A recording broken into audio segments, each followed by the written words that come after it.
What's going on, everybody, and welcome to Hot 97 News. This is a brand new live news show where we talk about all the biggest stories across the country. It is now Thursday, April 16th. I'm your host, Lana Harris, here with Bronzel with 2 N's. What's happening? And Million. Keep it a million. I keep forgetting it, y'all. I keep forgetting. I just be wanting to say, hey, y'all. But I hope you keep it in a milli today. How do you forget your tagline? I don't know. I got to get used to it. That's your tag. That is your tag. Yeah, I got to get used to it. Well, we'll get there. Okay, reminder for you, though, before we get started, we want to give it one more day on the Hot 97 on TV YouTube page, just to remind you guys that we are moving permanently to the main Hot 97 YouTube page starting tomorrow and forevermore after that. But, you can't just say it one time and hope people follow. Nah. So we want to give you one more day. Remember to move to the Hot 97 main page for these news streams. You don't want to miss it. I want to see Super Duper C in the chat, Come on new now. chat. I want to see Alto Keys in the Come on new now. chat. Come on now. I want to see a couple of folks at the old chat in this new chat. Exactly. Yeah, and y'all be kind too, okay? We coming on. I know we coming in y'all domain, Hot 97 people from New York. I know we coming in y'all domain, but we here in Atlanta. And all we want to do is show some love, share the news. That's it. So y'all, you know what I'm saying? Be kind, baby. Amen. Okay, so diving into the news, let's talk about what these people are up to today. Do you remember when they said Iran gave up, begged for a ceasefire, didn't want to be a part of the war anymore because they just realized how poorly they were doing, and Trump didn't need to kill their entire civilization anymore? So they said the peace deals was going great. Peace talks are going to happen into the week, and we basically got everything we wanted. Well, now the U.S. is reportedly deploying 10,000 troops to the Middle East. 10 bands? 10,000 troops. Additional troops, because they already had like 50,000 out there as part of this whole Epic Fury effort. And so that includes 6,000 troops who are going to be aboard the USS George H.W. Bush. That is a carrier strike group, and another 4,200 Marines. Weren't we not putting boots on the ground? Wasn't that like a thing that we weren't going to do, boots on the ground? Like that was the whole talk, right? That was a talk that am I tripping? No, you are not tripping. Okay, I'm glad I'm not tripping. No, you're not tripping. No, there are still no plans for that. Okay. Wait. So they're going to be on the sea. Oh, they're on the sea. They're not, on the sea. Not on the ground. Not on the ground. But still in the vicinity. They're in the vicinity. They're in the vicinity. Yeah, it just seems like every time I think we're winding down the war, it just winds back up. So, what they've said is that they just want to make sure they have all the options on the table. It just, to me, why do you need options if they're begging and you won and we're winning and it's over and they're giving up the uranium and everything's happening the way you think it is? That's why it's a little hard to follow all this stuff. But, we are... We're doing our best to give you what they give us. I mean, it is what it is. So I will say Pete Hegseth, who is the Department of War Secretary, had another press conference this morning, and he had a little message himself for the IRGC leadership. That's the Iran's Revolutionary Guard. And here's what he said. Iran's military leadership, we're watching you. Our capabilities are not the same, our military and yours. Remember, this is not a fair fight. And we know what military assets you are moving and where you are moving them to. While you are digging out, which is exactly what you're doing, digging out of bombed out and devastated facilities, we are only getting stronger. You are digging out your remaining launchers and missiles with no ability to replace them. You have no defense industry, no ability to replenish your offensive or defensive capabilities. You only have what you have. You know that, and we know that. We are reloading with more power than ever before, and better intelligence, even more importantly, better intelligence than ever before, as you expose yourself with your movement to our watchful eye. He popping it. Really? He popping it though. I ain't gonna lie. Hey, he popping it though. Like that's crazy. What? I guess. I mean, first of all, I do believe what he said. It's just how he says it to me. Yeah. How he speaks is just so like, bro, just give me a break and tell me what's going on, man. You don't got to do all this. But I do believe it. I mean, I think that obviously our military is crazy. Like, we have a great military. I think that they are in a weakened position. I don't know how weakened it is because, again, they just keep saying they don't have anything left and we won, yet the war's still going on. So it's very hard to like tell what's actually happening. But I do believe that they have been probably tracking these people. Both sides, honestly, have been known to note when a meeting is happening and one side, Israel, the Israeli side, they have been known to hit places where ceasefire talks have happened. So, I think that they probably do track these people as they're coming in and out of meetings and wherever they're going. And we'll see what happens. We shall see what happens. But I can tell you that they've said that the, what's that thing called? The blockade they have out there at the Strait of Hormuz, that's going well. They say that they're now going to have 3 aircraft carriers in the region carrying dozens of fighter jets each. And, it seems like that's a lot of firepower. That's a lot. That's a lot of troops for a stage of the war where a lot of people were hoping we're kind of scaling down, where it's going well and they're supposed to be giving us everything that we want. But the blocking of Iranian ports is really doing well for the U.S. side. Like it's preventing a lot of traffic and economic flow going into Iran. So that's a big deal for them. So they're hoping that all this pressure, the additional troops, the blockade, the sanctions, they're putting crazy sanctions on a lot of high-level Iranians. They're hoping all of this just makes them say, you know what, we're going to give in. So we will see what happens to that. I will say that Iranian leadership, at least some of them are still popping off in their media as well. They've been warning that now that the U.S. has this blockade out there, the warships that are in the Strait of Hormuz are in their striking range. So they say now, look, the American naval forces are now under our missile launchers, which is not true if they have any left. It's really hard to say how many missiles they have left because you don't know what's buried and you don't know what's underground, and they've said all that. But the quote, which was from one of the military advisors to the new supreme leader, Ayatollah Ali Khamenei, he said, and I quote, "The launchers have most likely been moved by our brothers and are now aimed at the Abraham Lincoln and all American warships. They are all under our launchers now, and we will sink them all. We will not allow a single one to escape us." I don't know if I really believe that. Yeah, they talking big. They talking big like they usually do. And look, I was thinking about it this morning. Iran is doing a really good job, right? They're doing a really good job until you zoom out your lens a little bit and you actually see how much we actually put towards this Iranian war. If you're looking at it, just looking at the numbers, we have less than 1% of our military forces out there in Iran currently. That's no big number by any means. So it's like y'all are doing a really good job as an underdog, but at the end of the day, it's like an underdog that inevitably is gonna lose the fight. I don't see them winning it by any means. So they could talk all this talk, but you're only fighting a small percentage of our military. Yeah, we could send everybody out there, but that's not even because the U.S. still has different operations running. They're still hitting drug boats, I'm pretty sure, in the Pacific or the Caribbean, whatever ocean they're in at this point. I don't know. I just saw that this morning, though, that they were still hitting drug boats out there. So there are still U.S. assets all around the world, and it's not our whole military force that they're facing, for sure.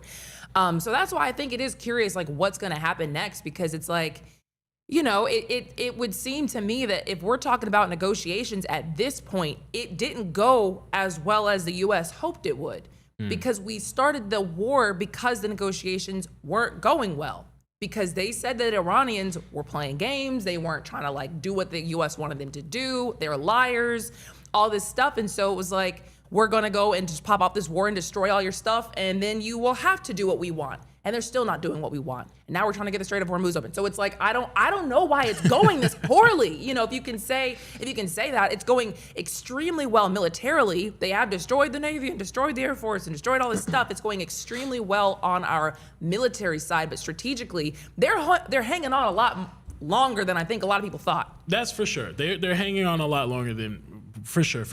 And these talking points, I will just give a little caveat. I did watch some Fox News this morning instead of the regular CNN and all the other stuff. So my brain might be there right now, but they was talking big. They was talking really big on Fox News. So I think I see us actually kind of turning things around, even with us blockading Iran, the Strait of Hormuz.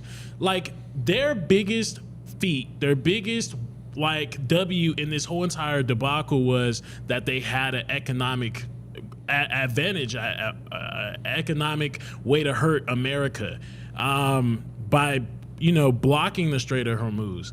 But the fact that we just turned that around, did a whole Uno reverse card on these people and said, nah, you don't control the Strait of Hormuz. Yeah. We'll control it.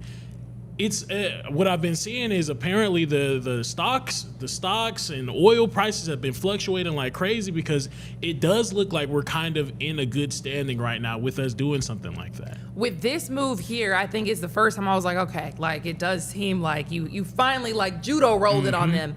I will say Iran has been claiming that since the U.S. is doing this to them, they're going to start doing it to the U.S. allies in the region. They're going to start, prohibiting them from trading and using the strait either. So I don't know what's going to happen next. They also say that the peace deal could come soon, that the peace talks are going well. They might happen again, and they're trying to find middle ground. Pakistan right now is trying to mediate the whole thing. So we'll see what happens on that front. But I will say, if you're watching Fox News, you could totally watch Fox News and just get a rosy picture of the whole war. You know what I mean? Like, they're going to give you, if you just want to like not stress out, you could turn it on and they'll just say every good possible thing that they possibly can about it.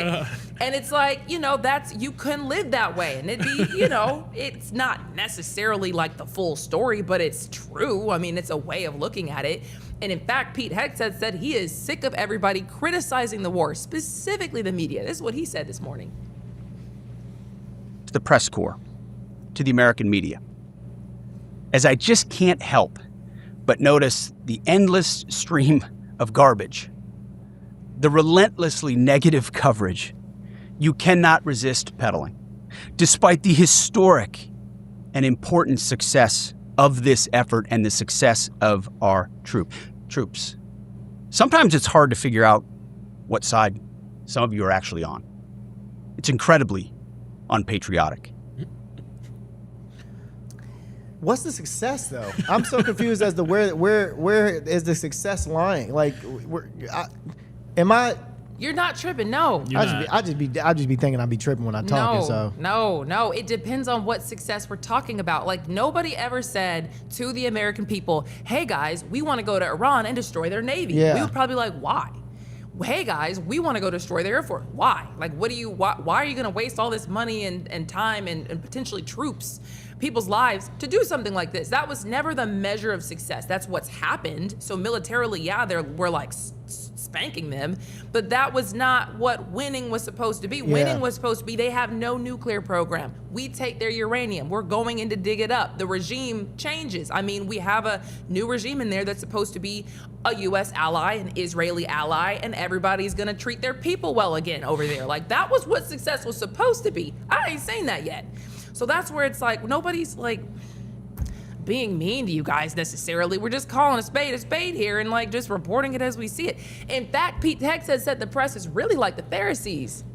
He said he was sitting in church and the pastor was talking about how the Pharisees noted how Jesus healed a man's hand on the Sabbath. And so he says that the Pharisees then, of course, explain away the miracle of it, explain away the goodness of it, and figured out how to destroy him for it. And it made him think about our press. And here's him saying that. I sat there in church and I thought, our press are just like these Pharisees. Not all of you, but the legacy Trump-hating press. Your politically motivated animus for President Trump nearly completely blinds you from the brilliance of our American warriors. The Pharisees scrutinized every good act in order to find a violation, only looking for the negative. How true is that? I need to go Bible fact check him for that one, because I can't believe nothing they say. I need to go Bible fact check them. Actually, he did quote Pulp Fiction or something recently instead of a real Bible verse. See? I just saw that recently. See? I meant to go look that up. See? To actually give specifics. See? But I will say, and this is gonna be, I just gotta call a spade. I think that is total BS. I think that is BS. I think Pete Hegseth needs to get over himself. I think these people have lied and gaslit the public literally every single step of this war, because how many times have we heard that we won? Exactly. How many times have we heard that we're winning? How many times have we heard the war was basically over? How many times have we heard Iran is begging for a ceasefire? How many times has Iran admitted defeat, yet the U.S. troops are still out there? And we're sending more troops out there. We're in a ceasefire right now, trying to get them to reopen the Strait of Hormuz that was open before the war. Iran is still refusing to give give up their nuclear program. They're still refusing to give up their enriched uranium, even though the U.S. and Israel have blasted them and their people to smithereens for weeks, demanding they do this. So now we're trying to negotiate again, which, like I just said, is how this whole war started. We said they were liars. We said they were playing games. So the only way to eliminate the nuclear threat was to surprise attack during the initial negotiations. Now he's talking about, why won't the media be nicer? And it's like, how about stop lying? Yeah. How about stop gaslighting us? See, what happens is this, and I think they should start doing this. Run a poll. Run a poll. Y'all should probably start asking the American people. Y'all don't ask us nothing. They didn't ask us. Y'all don't ask us nothing. So when y'all don't ask us nothing, and then we get upset that y'all are just doing stuff without us knowing what y'all doing, y'all can't be mad at that. Run a poll. Y'all should do some type of case study. Hey, let's bring about 20 people in. Would you guys like us to go to war with Iran? No. Okay, cool. We'll take that down. All right, now let's run a poll. Yeah. Come run it by us. They didn't make the case to the American public at all before they did this and let us know why this was so necessary. They ultimately did that a couple of weeks after they had already did it. All they said in the beginning was, well, Israel attacked Iran and killed all their leadership, and Iran had already said that if they got attacked, then they would hit U.S. assets out there, so we had to go and attack. But Israel didn't drag us into this. Like, we wanted to do this because we want to make sure they never got nukes, even though our own intelligence agency said that they weren't even trying to get nukes. We just didn't believe them. And so, I just want to make it so clear, this is not about our military. This is not about our servicemen and women who are crushing out there. They're doing a remarkable job with the orders they've been given. But at the same time, it's everybody's American right to criticize our government, especially when they're spending $1 billion a day of our money, our freaking taxpayer money for peace in the Middle East. What about peace in the hood? What about $1 billion a day on housing and food and education here? Facts. So these young people stop killing each other. Facts. It's like, Talk you didn't ask us Talk about to this. him. Now you want to get on here and talk about the Pharisees. Man, bump you. Yeah. That's crazy. Talk to him, Be Lana. for real, bro. That's my 2 cents. That really irked my soul this morning when I saw him get that press conference. But anyways, I feel like you wanted to say something there. I really needed to I've been wanting to get that off my chest for a while because these people are acting like just trying to cover this war is like anti-U.S. Yeah, no, you yeah. didn't care about what the U.S. thought when y'all did this. Exactly. So we're not going to care about how y'all feeling. Exactly. We're not going to care about y'all feelings. Y'all ain't care about ours. I mean, I hope you win because it's like, what else are we going to do? At this point, I do hope you win. Because if you don't, we're screwed. Bruh, I'm going to be mad that we didn't win when we did all this. Exactly. We did all this and we didn't win. I'm going to be pissed. So, yes, I want us to win at this point. It's inevitable. Like, you need to win or we are all literally screwed. Exactly. So obviously we're rooting for you. Exactly. We're just mad about it. That's real. That's real.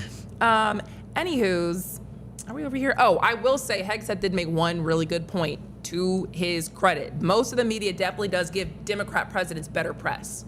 And he actually mentioned how the media covered the Afghanistan withdrawal. So I'll let you hear what he said, and then we'll go back to the Afghanistan withdrawal right after that. But here's what he said. This same press corps, not this exact same press corps, but at least an older press corps, bent over backwards during the Biden administration to explain away, the disastrous and disgraceful Afghanistan withdrawal. You called it the greatest airlift in American history. It's almost like you're cheering only for one side. I will say that the left media does do a lot better at holding right-leaning presidents accountable, and the flip side, which is why you could watch Fox News and they'll give you a rosy picture of the war. It's, they're not lying. It's just there's two ways you can look at it. And you can look at it for the problems that are there, or you can look at it for the successes. They both exist in the same plane, but just which one do you want to focus on? That's the question. Now, for the Afghanistan withdrawal, nobody said it was a raging success. Everybody said that was a disaster. And we can show you what that looked like if you haven't seen or if you don't remember what that looked like. I mean, people were literally trying to hop onto the side of the plane to get up out of there. And everybody called it an embarrassment, a slap in the face of the military members who had been in Afghanistan, for years and years and years. People were literally falling off the plane trying to get out. It was a disaster.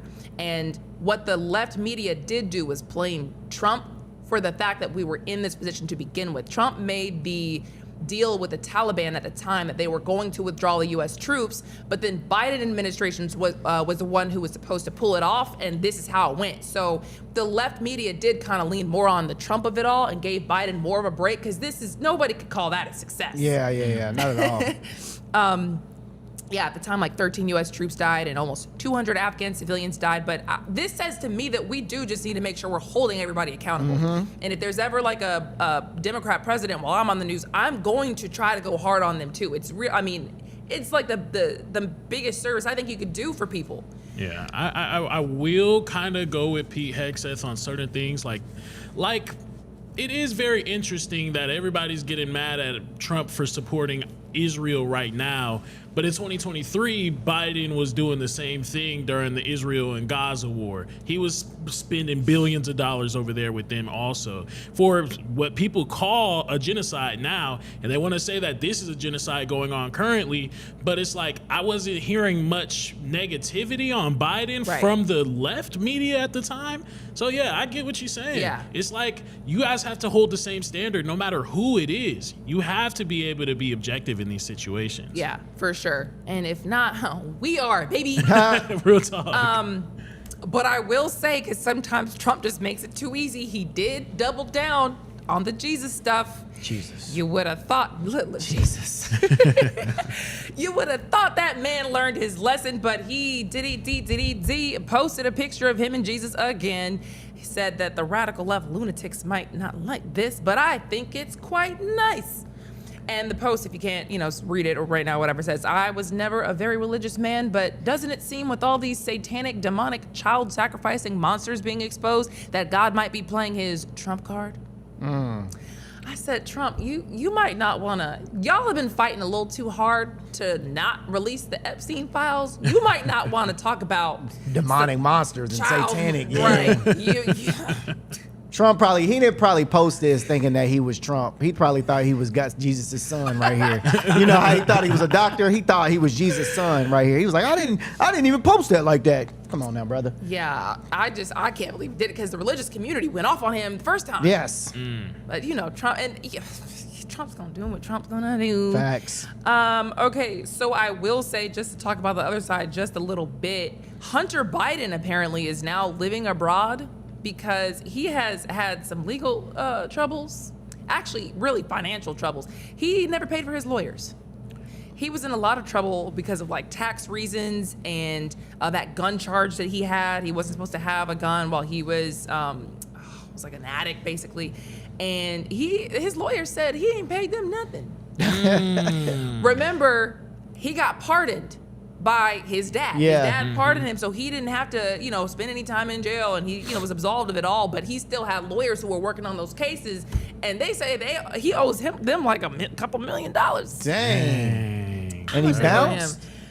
He has said publicly he is dealing with about $17 million in debt, largely from legal fees connected to those cases. Sheesh. Those lawyers were suing him because they're like, hello, but apparently, he said, baby, I gotta leave the country. Did they say where he went? No, his exact location is not being confirmed, but he previously said he had been spending more time in Cape Town, South Africa. Really? And Cape Town.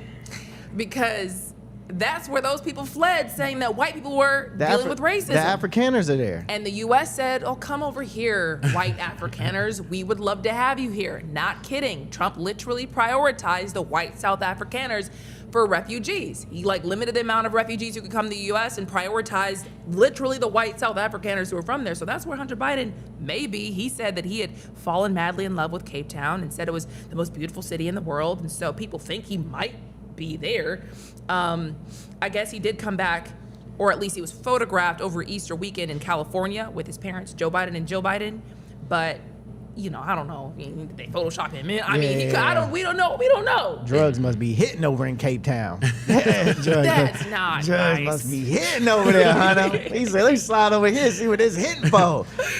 I saw somebody in the comments say he was the first, he's a Hawaiian out here. Look, Hunter? He's a WN. He's a WN for sure. He's a WN for sure. Yeah. Especially when I seen that video of him allegedly smoking crack or something like that. I was like, whoo. Yeah, man. When you that rich, crack is it. You know what I mean? You just need. Y'all ever seen The Wolf of Wall Street? Come on now. Once you get that much money, it's like, what do you do? Crack. You know what I'm saying? My problem. My problem is you are too wealthy. You come from too high up of a family. You did not need to go this route. No, you didn't. There's no reason you need to be fleeing the country for it. Not that you're fleeing, not that he's fleeing, but that you just found yourself outside of the country, facing $17 million in legal fees potentially After the life and the president that was your dad, like the opportunities that would have been open to you, how are you in this position, bro? And that's what we talked about yesterday. People, when they get into these, their parents come from this wealth, and they want to live this other lifestyle. It's like, dog, do you know it's kids out here that would kill to be in your position? But if you would have, boy, if I'd have been Hunter Biden's or Joe Biden's son, boy, what? And black? What? If I was an adopted Joe Biden, what? I've been living.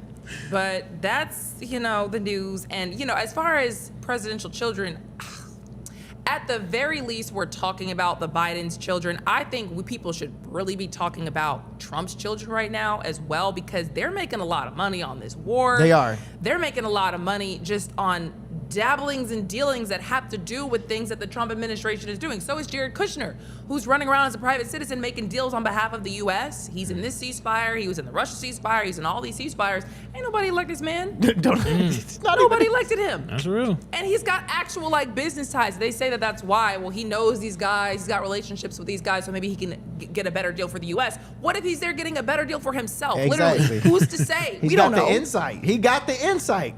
We literally don't know. One text message. Hey, they about to do this real quick. Y'all throw $100 million down. What? Come on now. Exactly. But we do have to leave that right there. We'll be right back after this commercial break.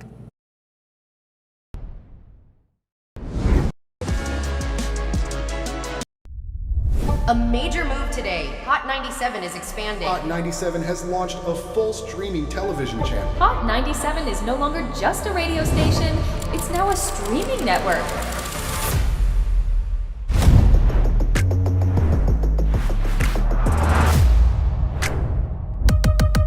Welcome to Hot 97 News. Let's dive into the news because the news has been newsing.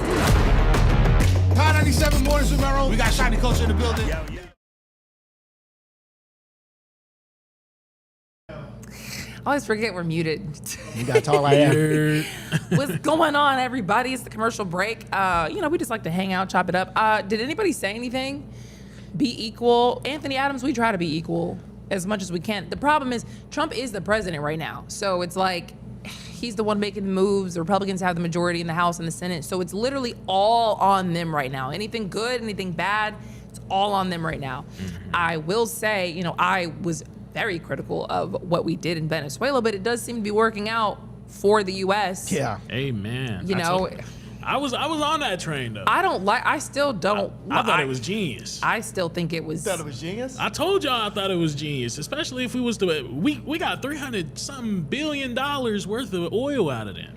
I mean, come on now, that's an investment. I just think it's like we could just focus on ourselves. Just a little bit. And just the things that we can do here before we kidnap a president. A little therapy. To be fair though, it is focusing on ourselves if we paying off our debt.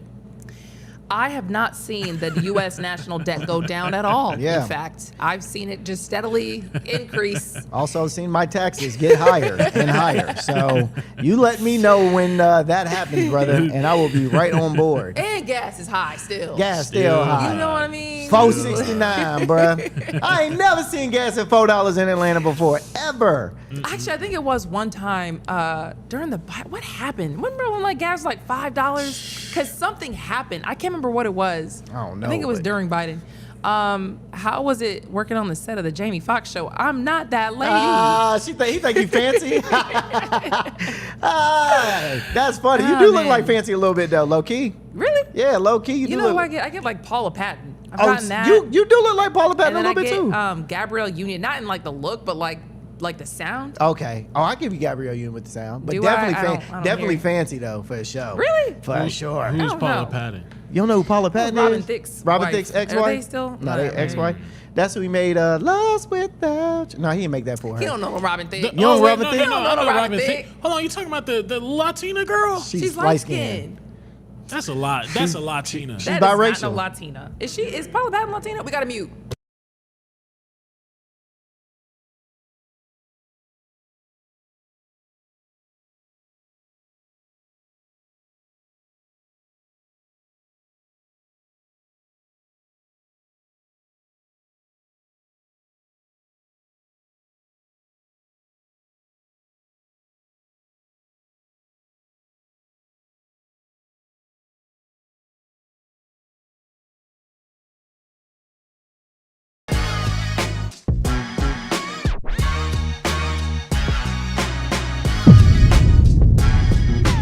right, what's going on, everybody? Welcome back to Hot 97 News. You know, there was a couple things that happened this week that are legitimately so crazy they sound fake, but they are 100% real, and Rondell is here with the breakdown.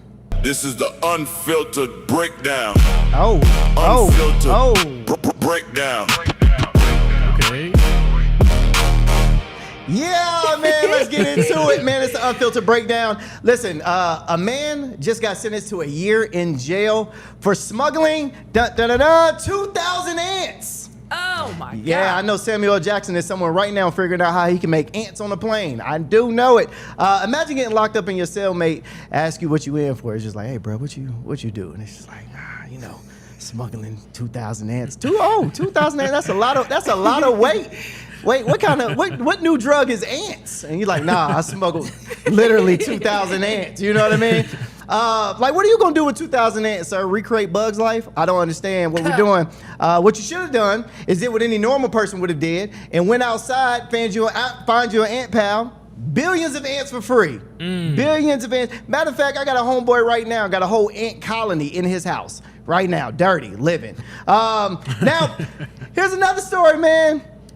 Wingstop 420 is among us. So Wingstop did something dope for y'all. They're putting a hot box combo meal together, and it comes with a what? Rolling tray. Oh, what? Comes with a rolling tray. This is a wings and weed. This is a stoner man's dream right here, right? This might go down as the best marketing plan of all time. Only a high person would think of something like this, just in a pitch meeting, like, can we all just stop pretending and just get the people what they want? You know what I'm saying? Like, I wish Rick Ross was in that meeting, because he probably would have named it the hot box. No? All right. The hot box. You know what I'm saying? Okay, now we get it. Now, if I worked at Wingstop, I would have went all the way with it. I would have had the hot box meal come with a smoking buddy. You know what I'm saying? I think everybody needs a smoking buddy and an eating buddy. You know, makes it better. Now, this is what I have. JR Cricket's American Deli. Your turn. You're on the clock. What you gonna do? What are you gonna do? This is my last story, and I think this one is the crazy. Starbucks now has AI that recommends drinks based on your mood. Oh. So now your coffee has to check your emotional status before ordering, okay?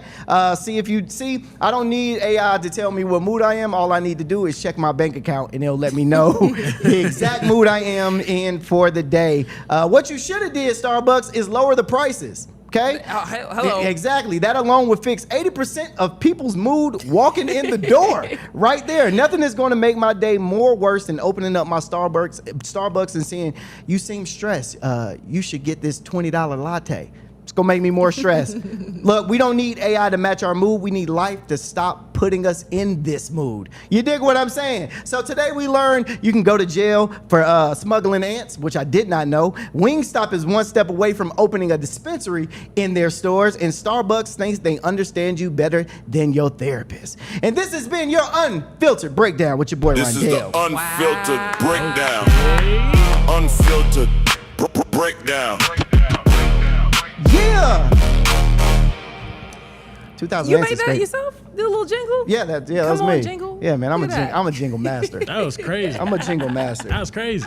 Jingle master. Ah, man. So I want to know what kind of drinks Starbucks is. You're a Starbucks girl. I am. So this is, I did this story for you to ask questions. I didn't look up any more information, but I did do this story for you. No, I agree, because that doesn't make, if you're sad, you get a gross coffee, or you get a better coffee. Come on now. You're too happy. Let me ruin your day with a black coffee. With a black coffee. It don't make no sense. It doesn't make, it makes no sense. Yeah. I really don't understand how they're gonna, and how are they gonna base your mood off of AI though? Right. You know what I mean? Like, are you gonna put Are you gonna put your face, and like if you're making a face? Yeah, exactly. If you're making a face, do you have a thumbprint and it tells you how high your heart rate is? It's like, oh, he got a little anxiety. We might not need no coffee. We might need a chai tea. Look, you walk up, you say, I want a whatever the drink is, and they say no. Yeah. You're not getting that. They just start looking at you up and down. Okay, and then Starbucks comes into a judgmental place at that point. It becomes too judgmental. So, Thanks. shout out to Starbucks though. Shout out, man. I love me some Starbucks.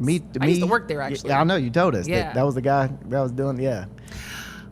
That was right. that story. That was that story. Okay, speaking of crazy stories though, and this is honestly like, you know what, I'm happy that we have men like this who still exist in this country. There's a principal in Oklahoma who saved his whole school from a gunman, and the whole thing was caught on camera. So this happened actually a couple days ago on April 7th. Police say somebody tried to shoot up a high school in Oklahoma. And we can show you the video of what happened here. He comes in, cocks the gun, points it, and do-don't-choo. Oh, yeah, he played football. Yeah, he said, where? Shooting where? That is crazy. Wow. You know, there was a shooting in Texas, I think it was, where even the police wouldn't go inside and address that gunman for like an hour. It was like crazy. This man said, oh, you ain't doing it in my school. So the suspect was apparently a former student, now 20 years old. His name is Victor Lee Hawkins. So a 20-year-old man, according to police, goes back to his old school and just walks in with two semi-automatic pistols and reportedly intended to carry out a Columbine-style mass shooting targeting the students and staff. They say he had an obsession with Columbine. But the principal, that was the principal you just saw, 60-year-old man, Kirk Moore, saw what was about to happen, rushed the suspect, got shot in the leg, by the way, but kept charging for him, tackled him, restrained the shooter, so nobody else got shot. Another staff member comes in, helps get the gun away. No injured students, no killed students. Moore was the only person who was shot. He's doing well, he's recovering, and authorities are like, man, this man saved lives. That's a long grudge to hold. He graduated like 2 years ago. At least. At 'Cause least. it could have been. At least 2 years ago, bro, or maybe 3 if you graduated at 17. Right. That's a long grudge to hold, bro. My question is, how is he gonna do the Columbine with like a pistol?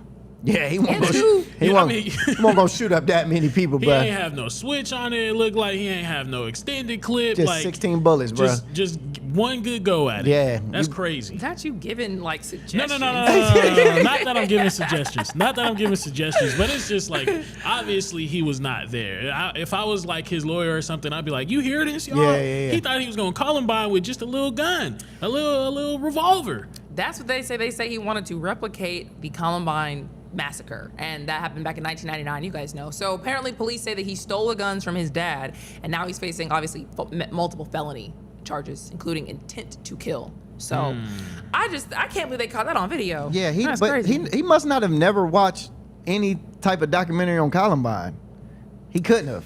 He could, because he just did. They had rifles and They like was ready. big guns. Yeah, They like was and he ready. also had a buddy. Y'all just be ready to. I'm just saying he did not do his research. All I'm saying is he didn't do his research. I'm glad it didn't happen, but he just didn't do the research. If you gonna say I want to be like Columbine, dog. Oh my God. I'm not saying I want it to happen. Then I'm you just should have got you some bigger. Well, sorry, his dad didn't have all the weaponry that he would have needed. well then, brother, you probably should have rethought you know what I mean? Crazy. No, I'm How saying. crazy. Oh, You know man. what? I appreciate the principal. Oh, I do How about we appreciate the talk principal. about Shout out that? to him. Shout out to him because when I was a teacher, I mean, I didn't dream of these scenarios, but I thought about them because it's the reality of the world that we're in right now. So I would always when I visualized it, me protecting the whole entire school because I thought I was big and bad. Granted, it's a scarier situation than this, but if I was the principal, man, I'd be feeling so big, man. Oh yeah, you walking around like, Oh, yeah. you the man for the next couple years, Okay. bro. You ain't gonna let nobody forget that. Real talk. Super Negro. That's how you gonna feel, bro. That's how I feel. Wait a minute. So you really used to like visualize having Well, to you save have the to. I school? mean, if they put you in those scenarios where you have to do a like mock of the Yeah. school shootings, like, oh, we're gonna go in this designated area, we're gonna take the kids here. It's like I'm thinking, like, if somebody really was to break in here, what would I do? Would I cower and Yeah. let the kids get hurt? No, I'm gonna have to stick up and fight. Really? Yeah. Would you? Because I already know. I don't think you would. He would have been peace. Y'all don't want to know my answer. Y'all don't want to know my answer. Y'all do not want to know my answer, bro. I would tell you right now, this man is saving himself. Hey, right. Y'all do not want to know my answer. Oh my goodness. No, but that would be so hard because like I never really thought about it for real from like a teacher perspective because we used to do news stories all the time. I was a reporter. We do news stories all the time about how the drills became more and more prevalent and all these kids from very young ages have to figure out, okay, class, what do we do if someone comes in to kill you all? And you think about it from the child's perspective of like, man, that sucks. Like you have to just cosplay. Oh, somebody's coming in to murder me, and I'm 5, I'm 6, I'm 7. The teachers do too, though. Like, cause I gotta be the one to save y'all little behinds. And what if one of y'all cries and I need you to be quiet? Or What if one of them gave you a hard time the entire year? What are we doing? Yeah. Oh. Please. This is exactly why. That's a dark joke. This is I'm exactly sorry. why. That's a very dark joke, but I think it's hilarious. I think it's a funny joke. It's a very dark joke. That is a very That's a dark joke. Okay, I'm sorry. I was saying more so like, what if you're trying to get everybody to be quiet and someone's just giving you a hard time Oh, and they yeah. don't really understand what's going on? And it's like, bro, you gonna literally get us all. Man, that's terrifying. But y'all want to spend all the money in a round. We could be spending money on, but y'all don't want to hear it. Y'all might need that principal in Iran. The way he was diffusing stuff, the way he was running up on that man. Oh, man. Okay, moving on. Did you hear about what happened to Live Nation? Yes. Man, this thing seems like it's been working itself out for a long time. For a while. Yeah, so there was a jury in New York that just decided that yes, Live Nation and Ticketmaster broke the laws meant to prevent monopolies from happening, so they had too much control of the market, and it just wasn't used fairly. So, I mean, the government tried to tackle this as well. I think the Trump administration just settled this case instead of fully fighting it, and so this is kind of like a step that goes further than that. And so they're saying that, you know, they got to squeeze out the competition because all these venues and these artists, they didn't have any. I mean, so they just basically got to put higher ticket prices out there, extra fees. Nobody ever knew what it meant or why it was happening, fewer choices for the fans and the performers. So everybody was sick of it. And this is finally, you know, a step, I would say, in the right direction for trying to protect like people. Because I remember when Taylor Swift went through what she went through, everybody was trying to get tickets to her concert and they were sold out in like no seconds. Yep. And then you had to pay like crazy Flipped resale them. fees. I mean, the resale The fees prices, were yeah. wild, bruh. Crazy. Why? They were price gouging on those tickets. Like every ticket, man, they were price gouging on it. I don't understand. And I never really understood how they did it. But you see a lot of independent artists now. They are, hey, Tickets let's to her go concert, through, they were sold out in like what is it? no What are the things? What are the Eventbrite? You know, Posh, a lot of other applications now you can go through, but yeah, Live Nation was tripping. Yeah. So former DOJ antitrust officials said that the companies use their power to lock out and intimidate rivals and drive up the costs. And so, you know, the next step here apparently is just deciding what the punishment is going to be. And that's what I don't get. Like, now that you've done this, now what? Like, do they have to pay a fine and then keep doing what they're already doing? True. Do they have to change? Do they have to... what, like set up another company? Like, what are they supposed to do? Yeah. They've already locked out all the competition. Like, what comes next, and how do you make sure people can actually buy a concert? It's not supposed to be this hard. Nah. Life is not supposed to be this hard. Like when you were trying to buy those shoes that time. Yeah, and you can't get them And it was like sold out in a minute. in seconds. Because y'all just got like bots. And they're gonna have lawsuits, and Nike will have lawsuits eventually too for that. Like, it's Yeah. like, bruh, you can't just do this to people. And here's the thing: Live Nation will never. They're not gonna drop their prices because you have to work with the artist when it comes to this stuff. So you're just like, hey, these are my set prices for this concert. Yeah. You know what I'm saying? So it's not like, oh, they get in trouble and then, all right, you guys got to sell only $20 tickets from here on out. It's like, no, because if Kendrick Lamar comes in town, like his tickets are set. Like his price is set. These are 50, 80, 100, whatever the case may be. These are set prices. Have you ever gone through what the problem here was? Like, have you ever tried to buy a concert ticket and gotten screwed in any Nah, kind of way? I Or do you didn't. know I stopped using Live Nation. Oh. Yeah, I stopped using Live Nation. Because I don't really fully understand, like, was it that, like, let's say I'm Taylor Swift and I want to charge $200 for the backseat, whatever it is. Live Nation would come on and be like, it's $500? Yes. Just because it is what it is? Yes. Yeah. Well, that sucks. Yeah. I don't really go to concerts that much, so whether it wasn't impacting me, but I was here. I remember when it all went down and people were pissed. Yeah, it was very, very huge. And there's no reason to be charging like $1,000, $2,000 for a night. Man.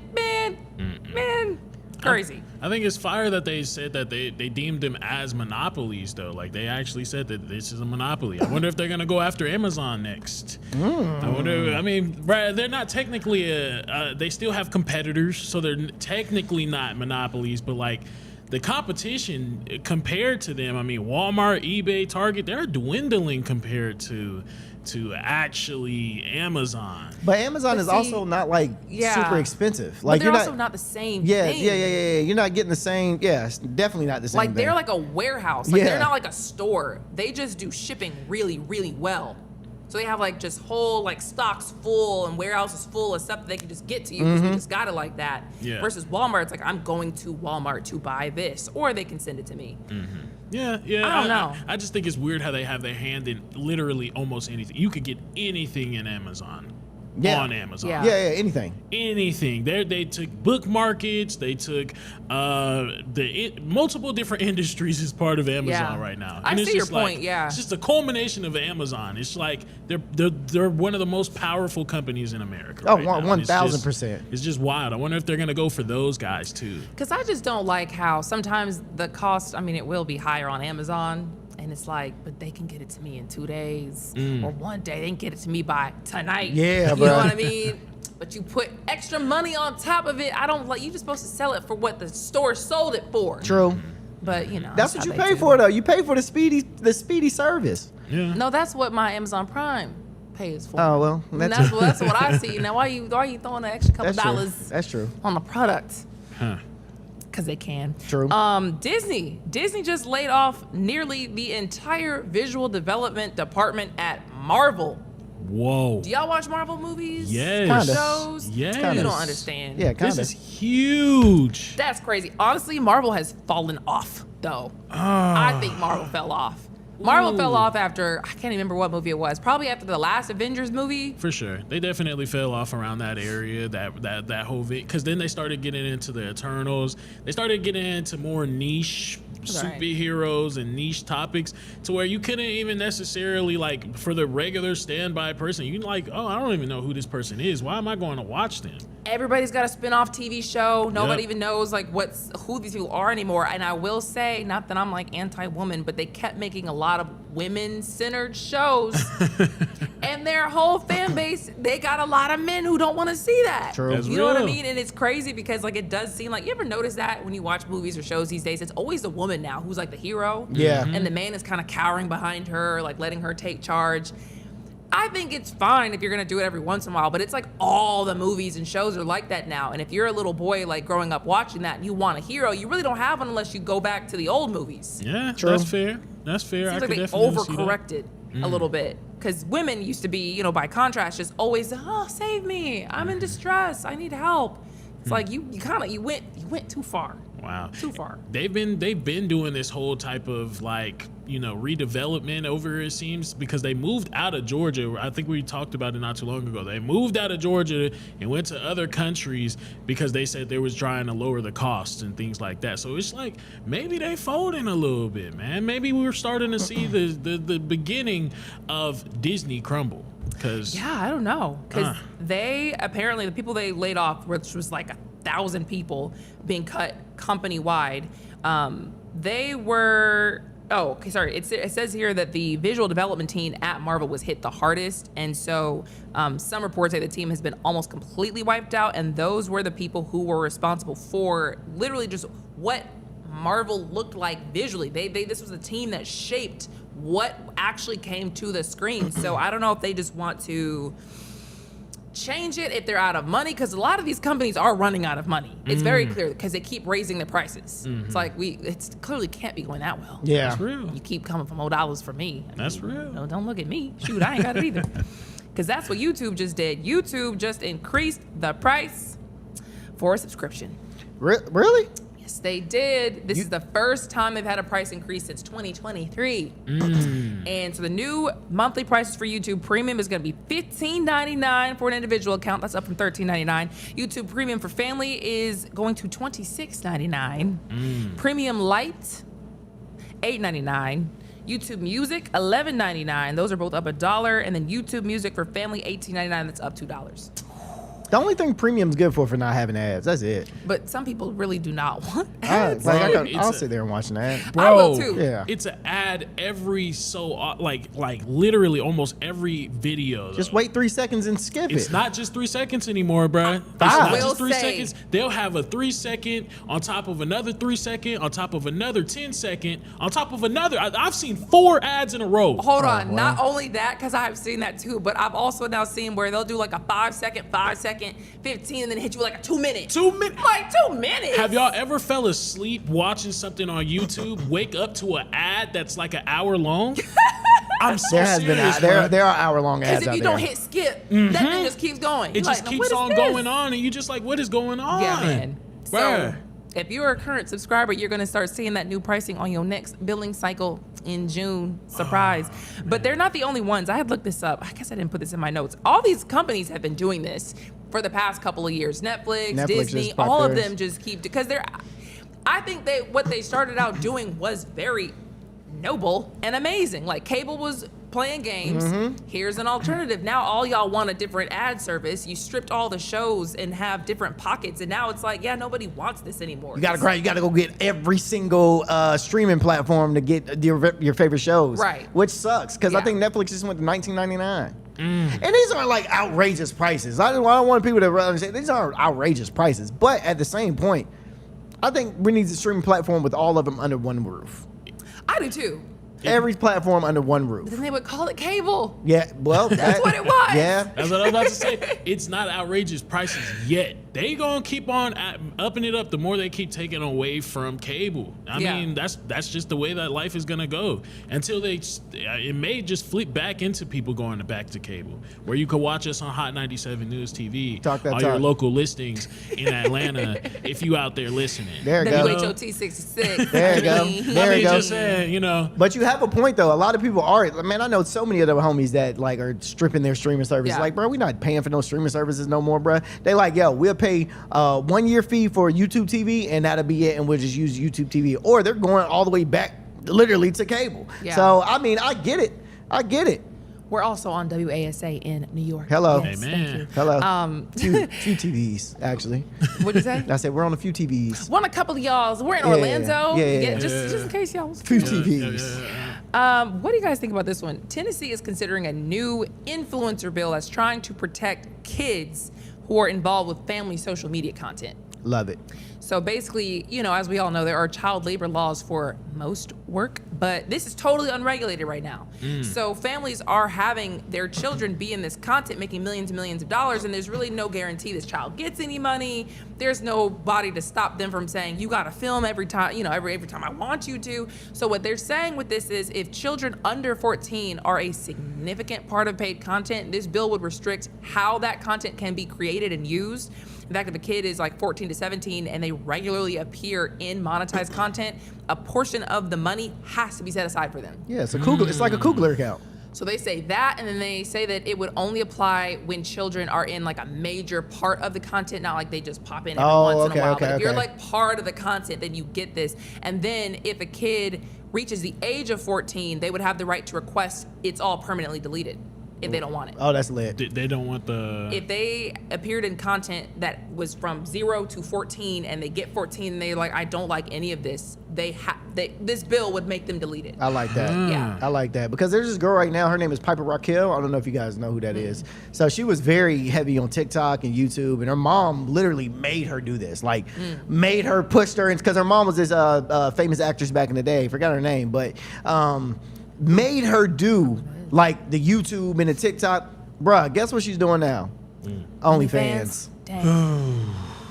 Turned 18 and started doing crazy. OnlyFans. Wild. That's the easiest way. If that's where you were like told to go, and by the time you get 18, what's the easiest way? That's crazy. To recoup all the money that I probably didn't get from my mom, because my mom probably held it from me. I mean, you got like, never know. She probably had notoriety, and she was very. I mean, Piper Raquel is big on TikTok and big on YouTube, but it's like, bro, she wasn't. Your mama probably won't pay. You young. Like, what you need is $100 million for. Yeah. Now, she went straight to OnlyFans, bro. So how do y'all feel about like the families that like put their kids online though? Like, you know, you'll see like influencer families where they're recording their babies. Extortion.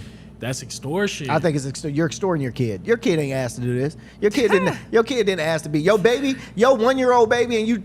Hey, well look, he don't want, bro. He want to go play outside on his tablet and something. Man, he want to kick it. He don't want to be all in your videos. Man, there's a dude out there right now, and they just had a baby, and I know for a fact, as soon as this baby get up like some type of substance of it, this baby gonna be all in their videos. It's like, bro, that baby ain't asked for this. You know what's crazy too? Like, I feel like now people will have a baby and just be like, oh, you so cute. Let me figure out what kind of deal I can get with baby. And it's like, can you just raise your baby? You're extorting your child. You're extorting your child. At this point now, kids are looked at as, I mean, it's crazy to say this, like prostitutes. Yeah. I'm gonna pimp you out. Dang, thought you were gonna prostitutes say is crazy. I'm gonna pimp you out. Commodities, Oh, but yeah. No, not I commodities. see what you're You get where I'm going, bro. Yeah. They are getting pimped out. These kids are getting pimped out at the end of the day. A lot of these kids don't see the revenue from what their parents are putting online. A lot of these kids don't even know what their parents are putting online because they're not even allowed to have cell phones to see TikTok or Instagram or this, that, and the third. So you shooting with your child, but you're not letting your child see what it is that you're doing,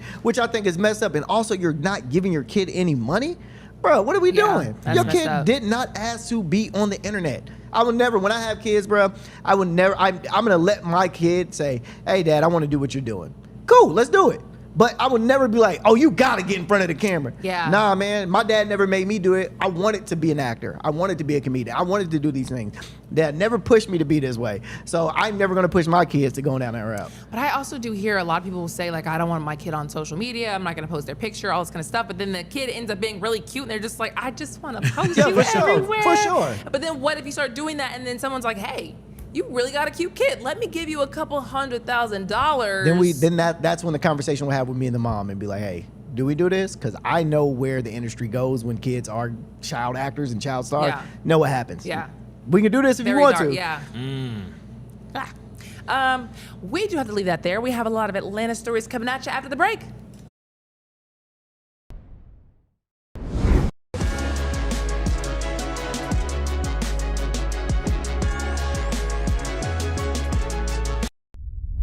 A major move today. Hot 97 is expanding. Hot 97 has launched a full streaming television channel. Hot 97 is no longer just a radio station, it's now a streaming network.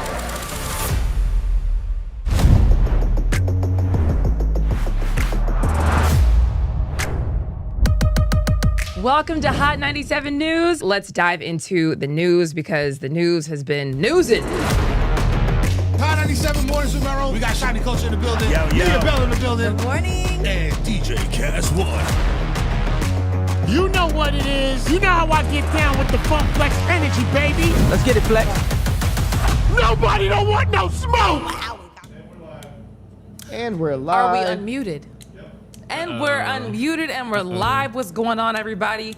Want to see what you guys are talking about in the comments. Also, Keith, you're saying that mom made her son sleep outside because he wouldn't do the TikTok vids anymore. See, y'all, that's crazy. too much. That's wild. That's crazy. That's wild to me. What do you mean sleep outside? Girl, if you don't. That's what I'm saying. I never understood when I see these parents when they had these kids and all they want to do is let me post you. No, man, what if he want to play basketball or do something like what if you don't want to do this today? Yeah. Like what? I mean, sometimes you imagine, I guess if we're looking at it differently, they get a lot of money from it from their kids. They get to spend more time with their kids in a sense, especially if it takes up their job.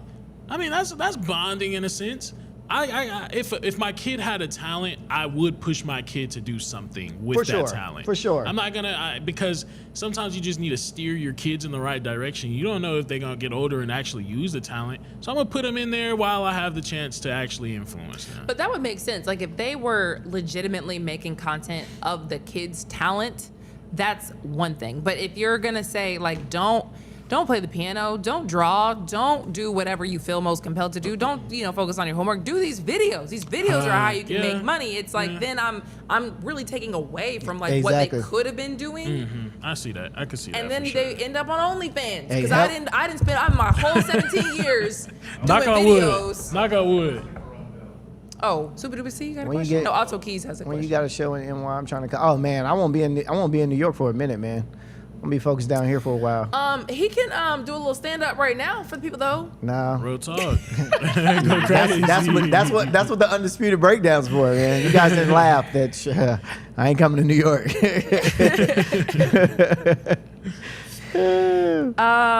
So let's see here. Any other comments? Oh, hold on. Text. Question for your live chatters. So at this point, we're just getting ready for the next show, which is the Atlanta Hour, and got some crazy stories. Crime mob back in the news. Drunk driving a school bus. Oh, we got a couple little stories for y'all. So we have to go to mute, and we'll be right with you.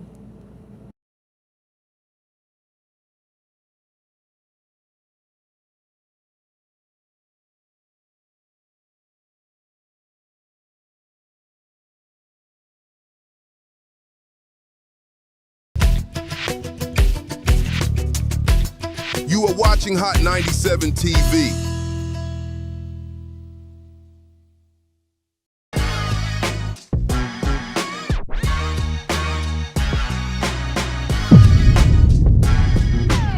What's going on, everybody, and welcome to Hot 97 News Atlanta. This is a brand new live news show where we talk about all the biggest stories in the city. It is Thursday, baby, April 16th. I'm your host, Lana Harris, here with Ronzel 2N. What's happening? And Million. Hey, keep it a milli. There you go. Keep it in a milli. There you go. There you go. There you go. Hey, yeah. Yes, almost the end of the work week, everybody. Hey, cannot wait. This one kind of went by slow, man. This week kind of felt kind of slow. Really? It didn't fly by for me. This one didn't fly. I felt every day. I definitely felt Tuesday. Every day of this I week. felt Tuesday for sure. You know why? Why? You're getting older. Oh. It's that 26, bruh. Trying to Really? tell you, bruh. Life slow down a little bit. You know what I'm saying? It speed up. It speed up, but it slow down too. You feel me? You start to feel every single day. How did you feel when you woke up this morning? I felt all right. He's back? not 30 now. Oh. Yeah, I felt all right. You know, I'm cool. Okay. All right. Your back just be hurting at Yeah? Thursday for no Dang. reason. What happened to you on Tuesday? I don't what know. did? It just felt it felt slow. It just felt slow. Like I could not get through Tuesday to save my life. Almost. It felt. All right. Well, your life was saved, brother, because you were Amen. still here. Come on. Amen. Hallelujah. Come on It now. is crazy that it's like mid-April already. Now that just is very, very trippy to me. Hello. But let's dive into the news, shall we? Yes. So as we floated during the commercial break on YouTube, where you can watch us on Hot 97. By the way, this is the last day you'll be watching this on the Hot 97 on TV page. We're going full time to Hot 97 tomorrow. But as we were kind of floating in the commercial break, Crime Mob member has nucked his way into some trouble. Hello. Police say Alphonse Smith. That is Psycho Black. Y'all know who Psycho Black is? Okay. So. What part? What the Nuck of If You Buck song? Yeah. What did if he you do? buck, boy, no. Was if he you the buck. Nuck? He's the hook guy? Yeah. Wow. Okay. No, the girls are everybody is the hook. He is. He's just a part of Crime Mob. Gotcha, Yeah, he's a part of Crime Mob. But he's facing. young. But yeah, you too. Yeah, that's Elwood. But he's facing multiple charges tied to theft ring involving laptops, phones, tablets taken from vehicles across the city, costing over $100,000. He about to come into jail, shaking his dreads.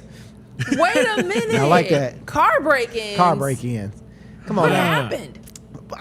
Listen. Oh, what happened to his career? What happened to his life? I mean, Crime Mob's not what Crime Mob used to be. You know. Well, what I guess it's living up to the name, though. I mean, hey, Crime I Mob. told y'all in the name I'm Come about on. to be stealing from y'all's vehicles. Come on now. So victims started noticing their electronics were gone, but some of those devices had tracking on them because we live in 2026. And Right. you can't just be stealing phones and laptops without thinking that somebody's going to track it down. And that led investigators straight to a business inside a Metro Mart on Metropolitan Parkway. According to police, there were stolen electronics were allegedly being bought and sold. They were selling these stolen devices. Man. Now, they didn't just sell them at the marketplace either, okay? They expanded and sold overseas. They were being shipped overseas, What? including to Hong Kong. What? Oh, he's in like a. Yeah. He's a ring. So this is all alleged Allegedly. because police arrested an employee connected to the operation, but says he maintains his innocence and reminds everyone he hasn't been convicted of anything, which is true. I know that's right. But authorities say this kind of operation isn't isolated as a part of a larger pattern. They're seeing not just in Atlanta, but in other cities too. So, yeah, man, that's kind of nuts. But Yeah, it free makes him. come on, man. Free him if he's innocent. There you go. But it does make you think. It does make you think, though, bruh, because a lot of these artists, they get out of their contracts, or they finish their music career, or their music career isn't doing what it needed to do. And it's like, bro, what happened in your career, money-wise, for you to have to, like, not have any backing? You know what I mean? Yeah. Like, and that sucks because a lot of these rappers, they don't get financial advice. Yeah, They yeah. they get $1 million check and go, bet. Yeah. We in there. And he's not Diamond or he's not Princess, who are the two girls in Crime Mob. You know, they're very attractive women. So they're gonna have a pretty good, easy time getting out of, you know, not being Crime Mob. Yeah. But for the dudes in Crime Mob, don't nobody really know who they are like Yeah. that. You dig what I'm Yeah. saying? So it's gonna be harder for you to create a solo career or create a career outside of Crime Mob. So it's like, y'all get these deals and y'all get these contracts and y'all don't read them. Y'all just see a big number and y'all sign it and say, bet, let's run it up. We got the money. Let's do it. But nobody's giving y'all sitting back and going, hey, bruh, that $1 million that they just gave y'all, you can't just use that willy-nilly because you got to pay that back to the label eventually. You know what I mean? With record sales and album sales and all that. So it sucks. To be fair though, like, can we really knock them? I mean, with me being in, the industry now and the entertainment, it's like you gotta just take your opportunity when it's given. For sure. Because if you're coming in and you don't have any leverage, I mean, it is what it is. It's like, are you gonna miss out on this opportunity and try and do it on your own, or are you gonna go ahead and take advantage of that opportunity, make it something bigger, and hopefully you can use your leverage to change your contract in the future. So I don't knock these people anymore. At first I used to get all mad at them. Like, why aren't you reading your contracts? But you cannot blame somebody in a down out position for just taking whatever was given to them. I think it's more so like, I wish y'all knew what to do with it. Like, flip it the right way. Don't get $1 million and buy a $500,000 chain. You know what I mean? Like, that's not that's realistic, but I'm just saying, like, don't just do what is expected with it. Like, figure out how to invest a little slice of it. That's the sad part. Like, they're given this like crazy opportunity, crazy money, and they don't know what to do with it. It's like, you may as well have just, it's going straight back into their own pocket. I mean, everybody owns everything. You know what I mean? And like, this company technically owns these, and this company, they're all connected.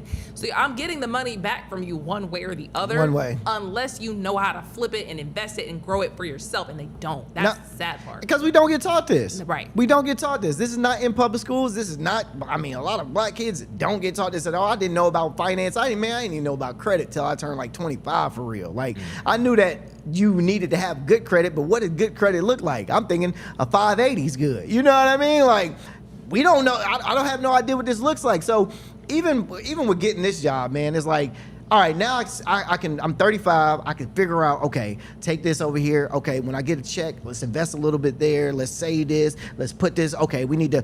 I know these things now, and I wish I wouldn't. I probably would have been way further with money and finances now. You know what I mean? And it sucks that you get that opportunity, and like you said, you just don't know how to flip it. Yeah.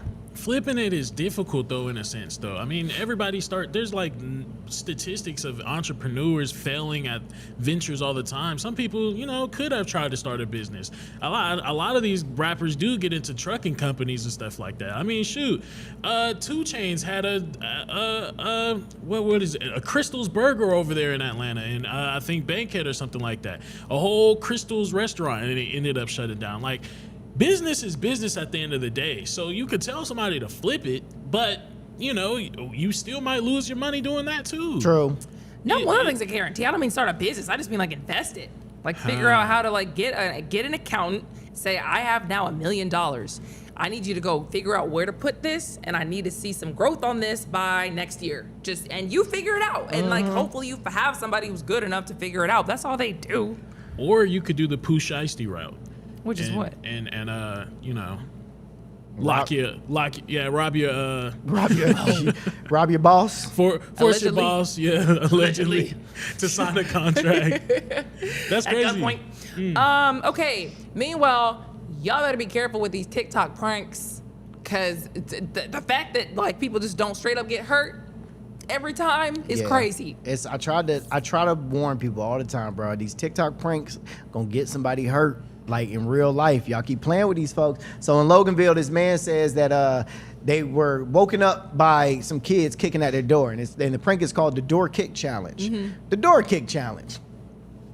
What are we doing with these pranks at this point? The door kick challenge is absolutely insane. So this homeowner, Devin Shaw, did what anybody would do. He grabbed a gun and went outside, and as soon as he stepped outside, all the kids ran. It was 3 kids with ski masks on his Ring camera, and then there's one standing in the back.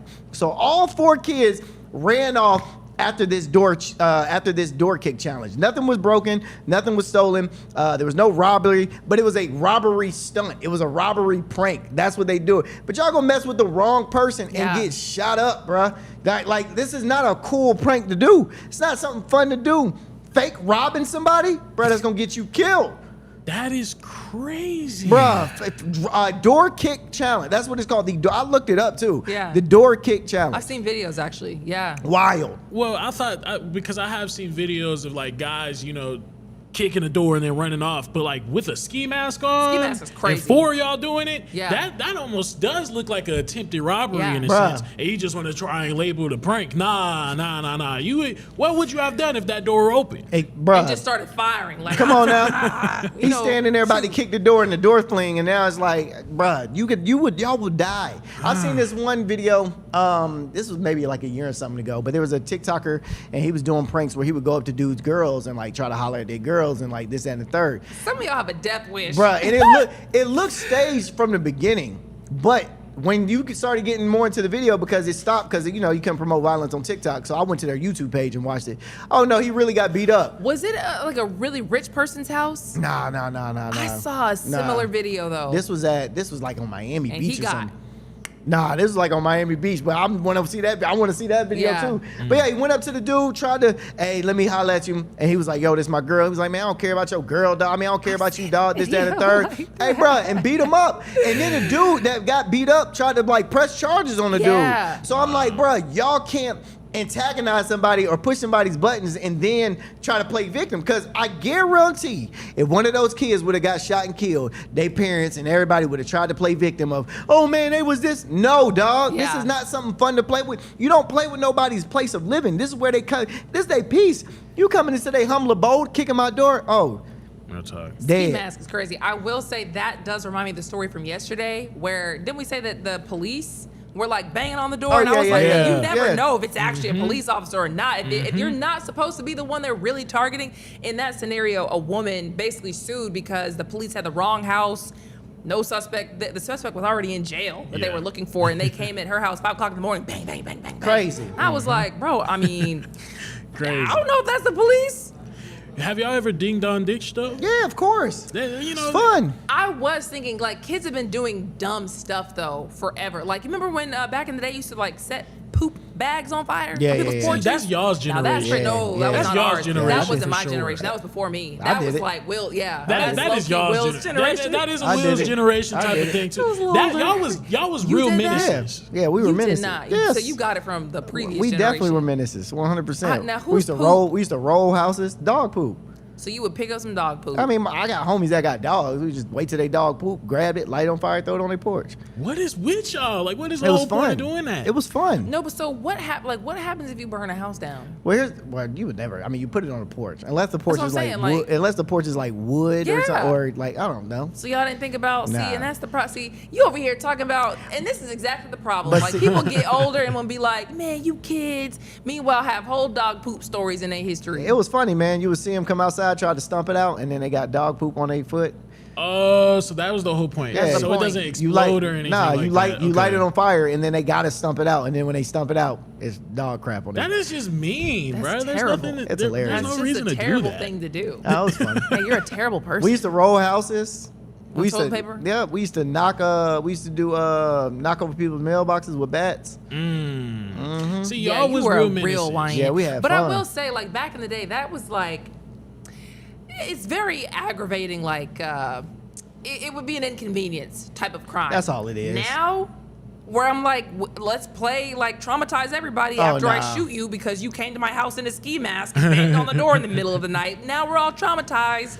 No. Because I shot one of y'all. It's like, well, y'all just don't do this. Y'all right. don't at all. The issue is you're knocking on the doors of the people that used to put dookie in bags. Exactly. So, They probably y'all was PTSD. menaces. Y'all was the menaces. When the kids want to have fun, y'all want to start trying to take them down. Well, that's a little too. I think that fun is just a little too. I mean, you pushing it, bro. You pull up to my house with ski That's masks real. on and kicking in my door. That is very much You're so. talking about a robbery prank. So before we move on, would you rather at your house, would you rather a kid show up with the ski mask and bang on the door like that, or would you rather them throw fire poopy on your Oh, doorstep? fire poop! I know how to get. I know what to do. This is. Oh, okay. You guys think I'm gonna step on this? Oh, not. And what would you do? Just go get some water, pour it out, and then clean it You up just with. gonna let the fire just sit there on the porch? Yeah, why not?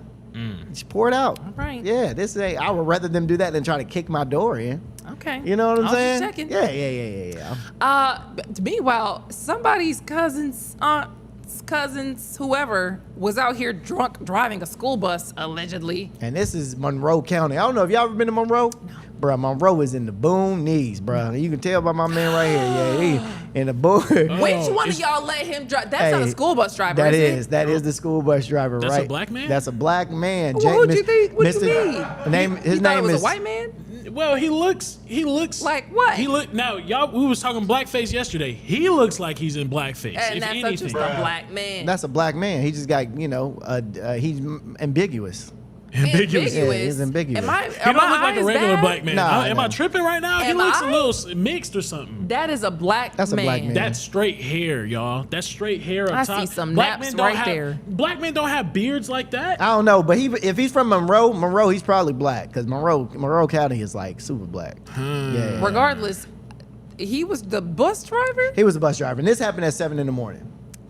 7 in the morning, a school bus was driving erratically, and you can imagine if you see a school bus swerving at 7 in the morning, I think anybody would call the cops on that. But his man's name is James Haggins, 63 years old. Somebody called the cops on him. The cops pulled him over, got contact, and said, "Hey, all right, you look a little bit woozy. Have you been drinking?" He denied this. He said, "I haven't. I'm sober." And then they took him down to the police station. They got blood tests. The blood tests have not came back yet to let us know because he denied the field sobriety test. He didn't want to do it. So the blood tests have not came back and let us know if he actually was drunk. The beauty of this whole thing, there was no kids on the bus. He was driving this around with no children on the bus, which I kind of think he might have been a little intoxicated. You know what I'm saying? Dropping them kids off, had a little bottle of whiskey in his spot. You know what I mean? Was it before? Because if it's at 7 o'clock. 7 o'clock, he before the kids. He probably could have been picking up the kids. Man, I'm so glad they caught that. They caught him in the mist. I'm so glad they caught that. So, real quick, just like with you being, having a past of drinking and stuff like that, were you taught not to take the DUI test and field sobriety test? Never take. Unless never I'm literally like. Yeah, never take the field sobriety test. But they send you to jail if you you choose not to take it. No, they don't. I thought they just send you to jail. I thought if you refuse to take a DUI, you gotta have probable cause. If your probable cause is just me being drunk, that's not probable cause. I need you to call your sergeant down here to get better probable cause because I'm not blowing in that and I'm not taking no field sobriety test. Then they take you to jail. No, they can't. I gotta look that up. There's no way. Bro, you be like, "Hey, I'm not doing none of this. Am I free to go?" Well, you're not actually technically free to go. Well, I'm not taking no test. So what are we gonna do? You gonna write me a ticket? What are we gonna do? I've never had to do that before. So how do you know it works? I've never had to do that, but I don't know that it works. This is what I'm. What? This is what I'm told. You just giving. This is what I'm told. You don't know. This is what I'm told. Who told you that? My lawyers. Your lawyers told you that? All my lawyer friends have told me to never take the field sobriety test. I've taken the field sobriety test. I mean, I passed it. Let me go. But I've never taken one. Wow. So I'm looking at it. It says you can go to jail for refusing a DUI test, but it depends on the situation. You might have a point. If you refuse the roadside test, there's usually the field sobriety test. If you refuse that, you can legally refuse, and you won't go to jail for refusing, but the officer may take that as suspicion and still arrest you. So if you refuse, it's up to discretion. It's up to discretion. If you look sober, but you maybe have you might be a little, they'd be like, all right, man, we're gonna let you go with a, if you don't want to take it, all right, cool, we'll let you go with a ticket. But if you look drunk and you say, no, I'm not, they're gonna be like, all right, dog. No. I'll tell you a story, bro. I almost got arrested one time, bro, and this was crazy. I think I've told y'all this before. I was drunk. Pulled over for expired tag and no insurance, got out the car, hammered. Police says they have to take my car from me, and they impounded my car, and then they were like, yo, I was like, can I just drive home? He was like, yo, man, I'm like letting you go right now, just leave. And I was like, wait, what do you mean? And he had it was a black officer, and he was like, bro, I know you're drunk, like, he didn't say this, but I can see in his eyes, I know you're drunk, get out of here, leave now. Call your Uber and go, just take your car, get your car tomorrow and go. So but 7 a.m. in the morning, I ain't never did that. I also will say though, if you do, I never did that on the school bus, boy. What? Sorry, what? Oh wait, no, it's the same thing for breathalyzers too. Yeah. That's what I was told not to take. Don't take the breathalyzer. Hey, Don't take none of it. Yeah. Or just don't drive drinking. When I got the test out there, true. When I drink had and the drive. test, I was actually genuinely like curious if I could pass it. Not like if I could pass it because I knew I was gonna pass it, but like I just wanted to do it. I just wanted to see what they was gonna have me do. I got some drunk goggles at the house. I should bring them in. You should. I'll bring them in tomorrow. Why do you have those? Like, because I the run. kids didn't have to do the drunk goggles. Yeah, I as a ain't have to kid? do the That's drunk. crazy. That's wild. Drunk goggles? Like they're goggles, they're Yeah. impaired goggles. They You have to wear simulate them. what it's like being drunk. Yeah. Oh, wow. And you try to walk and all this kind of stuff. It's hard. What are you doing now? Yeah, why do you have these? That was at I had it at my sober party, my sober AF event. Oh, but I'm saying, like, what? Y'all was doing that as kids? No. At school, though, High they would schools, yeah. have, No way. Yes. Yes. They were. Y'all had an alcohol problem like that? No, it I was ain't just gonna to, say it was an alcohol problem. No, it was to tell, No, like, I'm telling y'all, we did not have that. Oh, that's because they don't love y'all. Yeah, Like, that's what that is. That was to teach you guys like what it's like to try to drive drunk. Like if you were to get pulled over and the officers have you basically do that whole little test, walk the line, do all this kind of stuff. This is what it would be like if you were drunk. Yeah. And so this is how you know right here, without having to be drunk, this is how you would fail.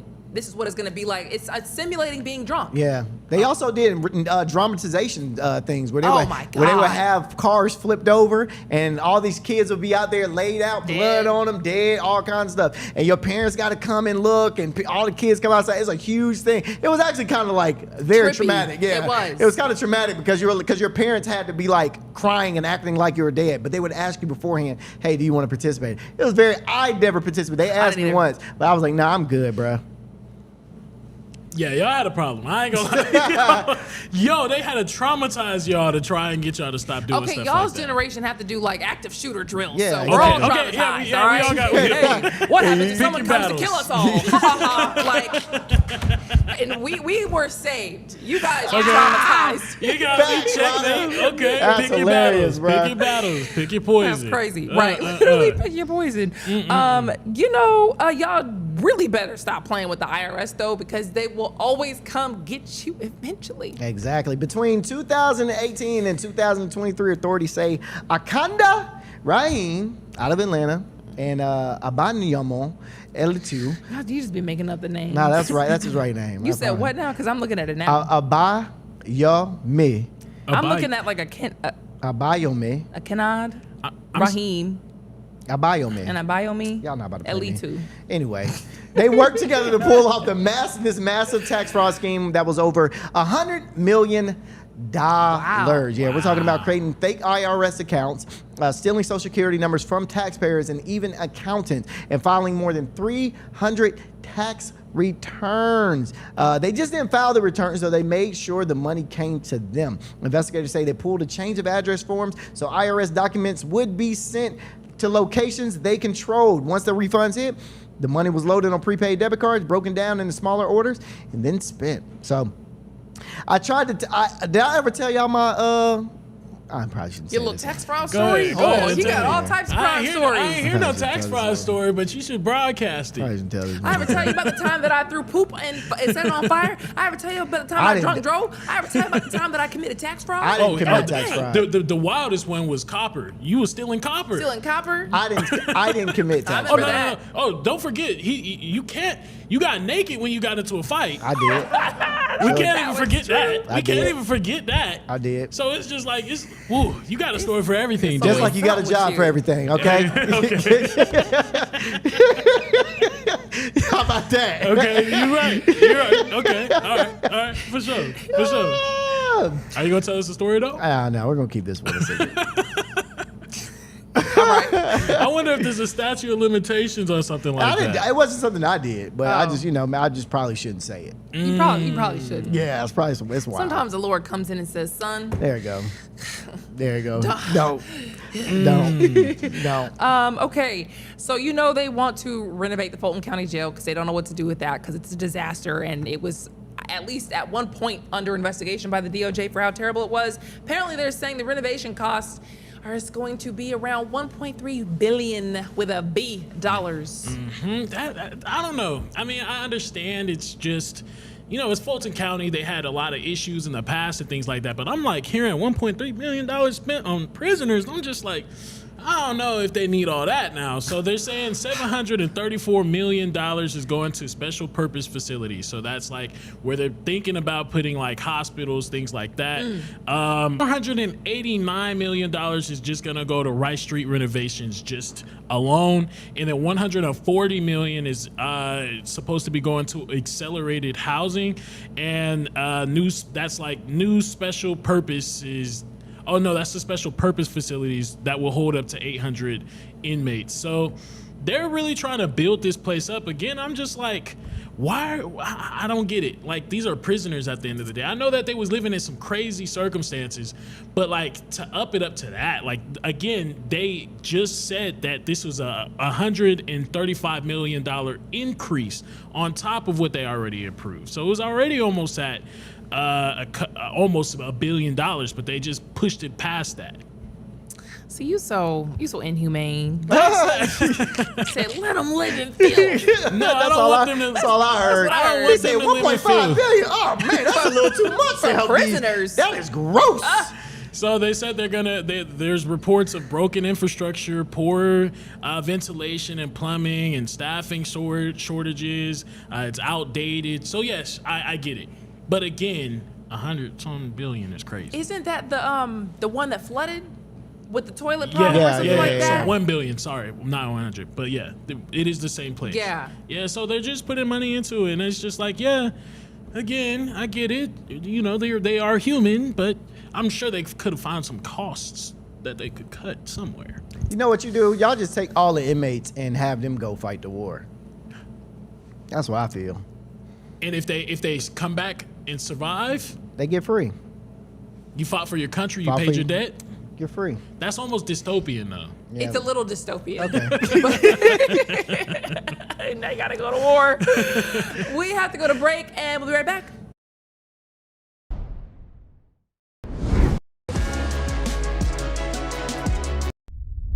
A major move today. Hot 97 is expanding. Hot 97 has launched a full streaming television channel. Hot 97 is no longer just a radio station, it's now a streaming network.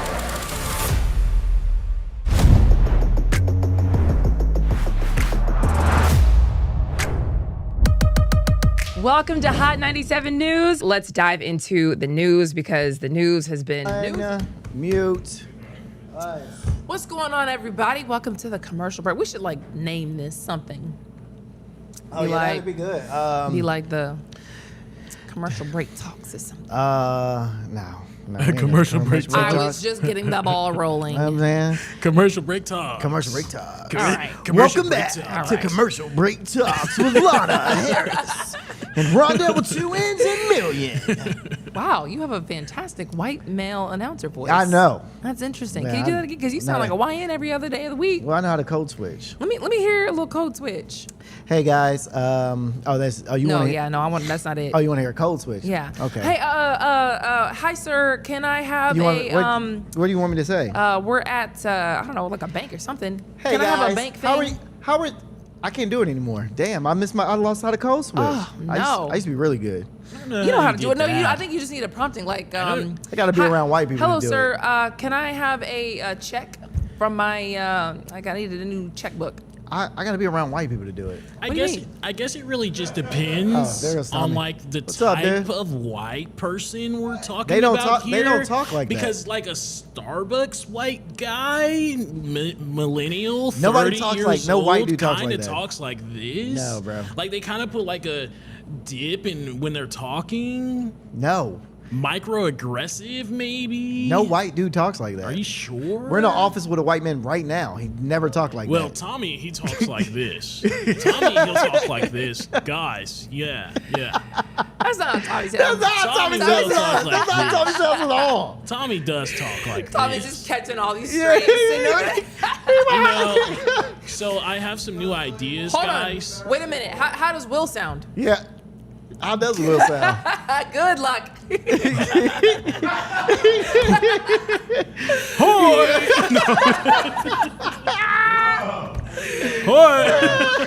very racist. Oh, that's funny. Hi, guys. Hell, wow, that's funny. What's up, man? Cabra. I don't know if I say your name right. What generation are you representing? We are Gen Z. Nah, no, millennials. What's the millennials? That's it. You're Gen Z. Gen Z, baby. Yeah, we're millennials. Gen Z, baby. What are you, Super Duper? What's your thing? He's a We Gen gotta go X. back on mute. Gen X, right?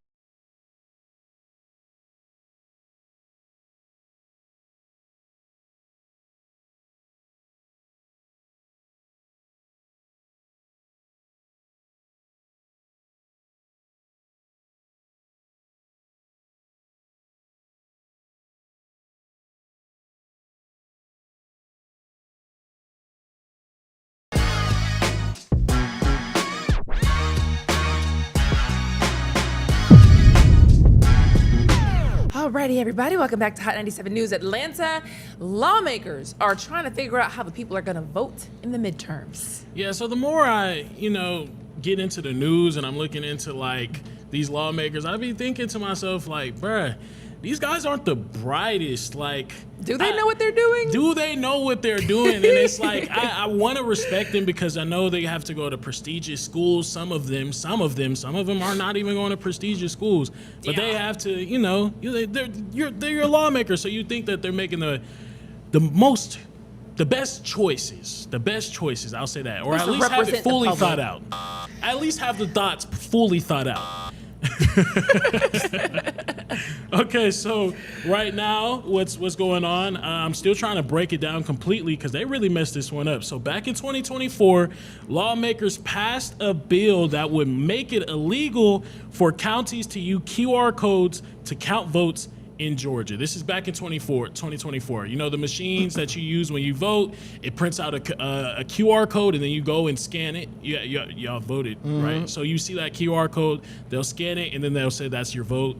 You're in the system. I didn't know. No, I stuck mine on like a little printer looking thing. Right. I didn't know it was a QR code though, I guess. It's a QR code or something that it has to be. I mean, that's what the law is like. It's like a little QR code that they print out after you do the little casting. You do the little ball, you take the thing, you give them the thing, they give you the thing. It's on the ballot. So it's a little QR code that's on the ballot. And they said because, you can't necessarily, you look at this QR code and you can't tell exactly whether or not they counted your vote correctly. I see. Like if you voted on it, you said, hey, I voted for Biden or something like that, or I voted for Trump. But you see that QR code, you're like, yeah, this ain't. You don't know what it is. You don't know exactly what it is, so it's a transparency issue. So I get that. Yeah. I get that, right? So they said, we're going to put this bill into play to take place in 2026. So this bill is supposed to be taking place in 2026, back in 2024. The issue that I have with them, though, is instead of saying, hey, this is the issue, here's what we're going to do to solve it, they just said, all right, here's the issue. We're going to outlaw it. We're going to make it illegal to do this. And then they didn't give any resolutions. So right now it's illegal by July of 2026. By July of 2026, it will be illegal for counties to have these voting machines. What? It will be illegal for them to take QR codes as a ballot. This is this close to the election. They don't have any kind of solution to fix there's no other alternative. So the alternative that they are trying to push, I guess, again, it's not written in law. We just had a Georgia legislative session also just a couple of months ago. That's when I was telling y'all about the multiple different laws that they was pronouncing and debating on and things like that. Yeah. They were supposed to talk about this. But wait, they just voted for Marjorie Taylor Greene's spot. What did they do?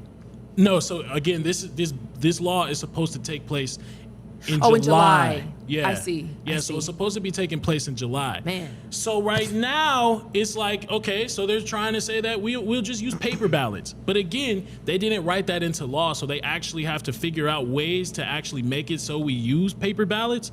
But that's if we even decide on using paper ballots, because there's multiple different ways that they could actually get this to pass or get this solved come November.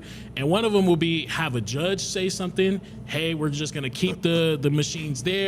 Another way is for them to come up with a special election service, a special election legislative session to where they can debate on whether or not they're going to use paper or machinery again. But again, it's like, why did they not take this into account back in 2024? I just think it's very ghetto how our election system constantly has problems. You ever, it's for something to be this important and this consequential, there's always a problem. Why is it like this? And you're right. Between recounts, the ballots, how we certified the ballots, how we got all these, the paper mail-in ballots. There's always a problem, bro. And we've been doing this for 250 years, so we say, since America's been, a country.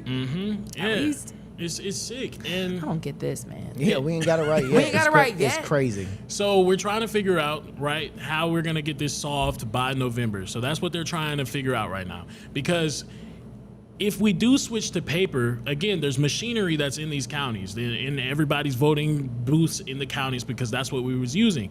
We would then have to take in how much money we're going to be having to use to buy the paper as opposed to just using machinery now. We're going to have to come up with whole new systems, whole new trainings for the people that's volunteering at these places and things like that. So it's just like a whole bunch that they're just going to try and like wing almost, it seems. Come November, y'all can't be playing like this on an election. Not for this one. This one is too serious for y'all to be playing with. Yeah. This one is too serious for y'all to be playing with. So if they go ahead and they don't figure it out, it's like, would our votes be even counted? Because technically, if we go to one of these voting booths and they just take the QR code, that's illegal. That's illegal. They can't do that technically come November. I don't know, man. That's why I said these lawmakers are incompetent. We heard. No, they have to be. They have to be. What would you do? I'm really upset. How would you fix it? If I was the person in charge of this, right? Again, in 2024, they decided to make this a law. The reason why, there was a lot of people, outside sources with a lot of power that was pressuring these elections, saying that these elections, especially in Georgia, maybe even Fulton County, isn't taking the right measures and things like that. So there's a lot of pressure from outside people. So I would be like, all right, cool. Since everybody's watching us right now, since everybody's looking at us right now, we'll go to writing it down. I'm cool with writing in ballots, but I'm not going to just say, oh, I'm going to wait till 2026 to pass the bill, and then I'm going to have them vote on it in 2026. I'm going to come up with the resolution right then and there and pass it for 2026. No, but that makes too much sense. Right, it almost makes too much sense. We identify a problem and the solution at the same time before we just get rid of it and hope for the best. That's that. But yeah, I guess we'll figure out what they do soon because they don't have much time. No. They don't have much time. Boy, that's crazy. Y'all just want. You know what's crazy? I feel like the earliest election I can really remember was that Florida recount. Was that Al Gore or was that Bush? Florida Clinton? recount. I can't remember what it was. Like the earliest time I was ever thinking like, man, like this is kind of ghetto. You talking about the 2000 United States Florida election? Yeah, right. That was with Al Gore and Bush. Yeah. So before that, was it fine? That's what I'm wondering. Like, cause that was like it was 26 years ago, and that was the first time I was like, okay, like people in the news are talking about a problem. I was like, very young at the time, but I remember that happening. Before then, was it all fine? Like, was that the first ever issue, or has voting always just been ghetto? That's what I wonder. That's why I have you ever? Because you're a little older than. Well, wait a minute. Hold on. I was just wondering. Hold on. Since you got age on your side. Well, this is the thing. I voted for Obama in 2008. I think that was 2008 because I just turned 18 at that point. And after that, I don't think I voted for a long time. Man. What was gonna happen to the country? Hey, I'm gonna keep it a buck with you, bruh. I voted for Obama, and after that, I was like, I just live here. It is what it is, bruh. Anywho, it is official, people. The city is about to have some major changes. Yeah, we are. My bad. I'm tripping. You got it. Yeah, so we are, like we talked about before, Atlanta just legalized open containers,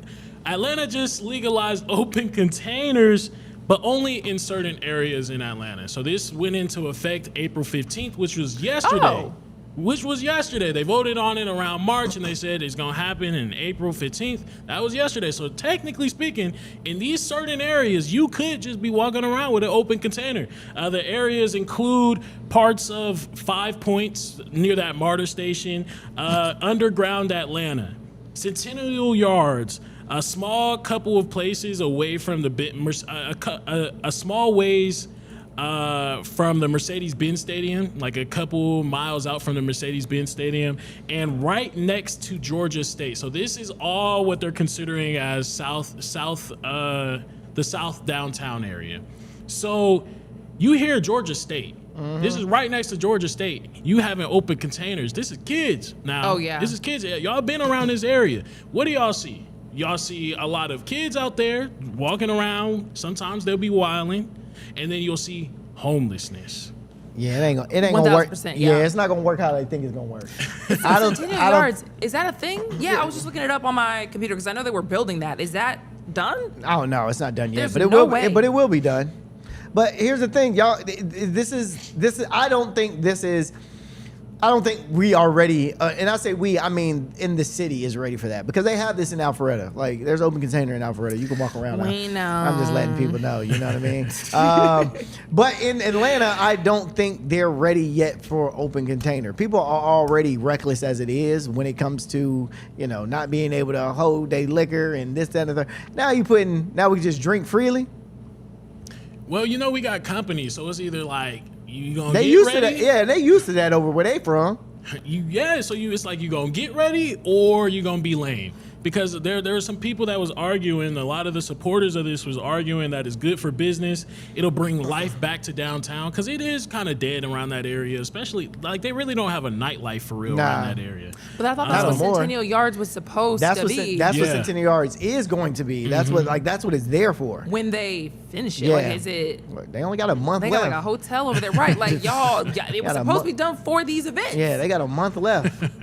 But they said so the supporters are saying it's just good for business overall. The people will be able to bar hop. It's going to be more social and walkable. But like you were saying, Dale, I mean, it's probably not. See, it makes me miss drink because I don't miss drinking often, but like just the idea of just being out and able to have my drink and walking with my friends and just vibe, like that is really cool. At the same time, like I think the real value to that is police no longer need to worry about arresting all these people who are inevitably going to be drinking anyways. So now we don't have to worry about like trying to, fill up the jails or any kind of reasons for the company to interact with APD, because that's a whole other couple of news stories right there. You know what I mean? Person from France. Real talk. I do love that they chose to do this in April though, because the World Cup is supposed to be happening around June, July. So it's like we still got some time to dial it back. Oh, it's a trial period for sure. This is definitely This is definitely a 60-day trial period, and they're gonna see if we can handle it. And then they're gonna be like, all right, y'all can't have nice things and just take it away. That's what this is. They're gonna see if we can actually handle it. I would be excited if this actually works, because this will probably open the door up for them doing this long term and being like, oh no, we just didn't do this. Because what it seems like to me is like we always say, companies coming to town, we got to get up with the, we got to get up with the Joneses. So after they leave, are they going to stop this or are they going to keep it moving? You know what I mean? Like, and that's what it seems like. Are we only doing this now? As soon as we cracking back down, y'all can't have no alcohol. So, but if people act right, it's like, oh, okay, y'all can do what y'all supposed to do. Then 100%, we'll keep it open. It would be cool if they actually managed to revitalize that area beyond just like homelessness. You know what I mean? 100%. That would be really cool. So we'll see what happens.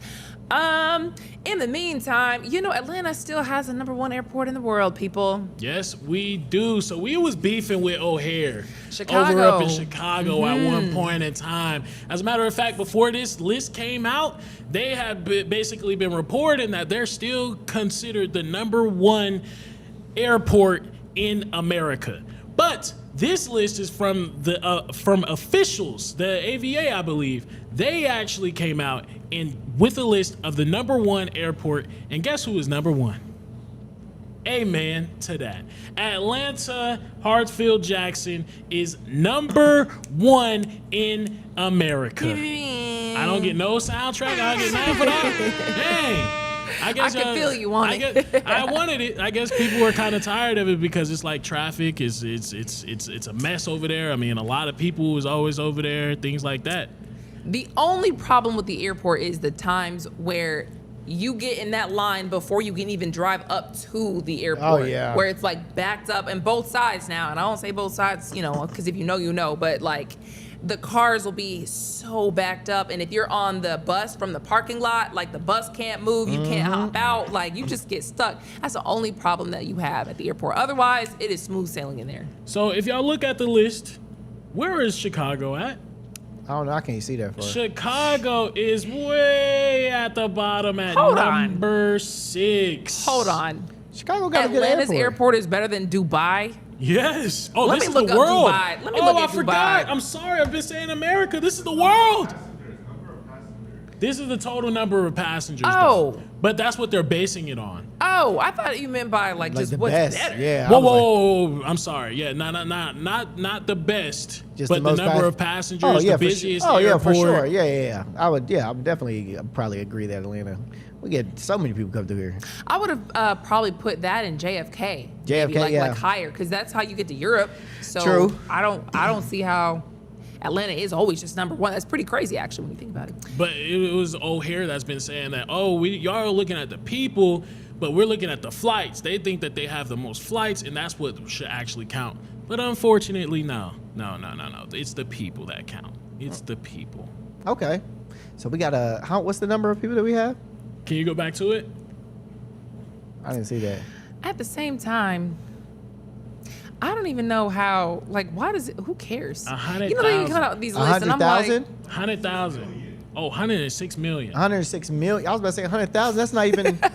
That's not Like even a a. day. That's not even a city. Yeah, I'm tweaking. Yeah. I was like, what? 106 million people per year. That's at least what was counted in 2025. Dang, 106 people. Man, I thought it was more than that. To be honest, I think. Really? Yeah, man. I always thought it was more people traveling. Like I didn't. 106 million, man.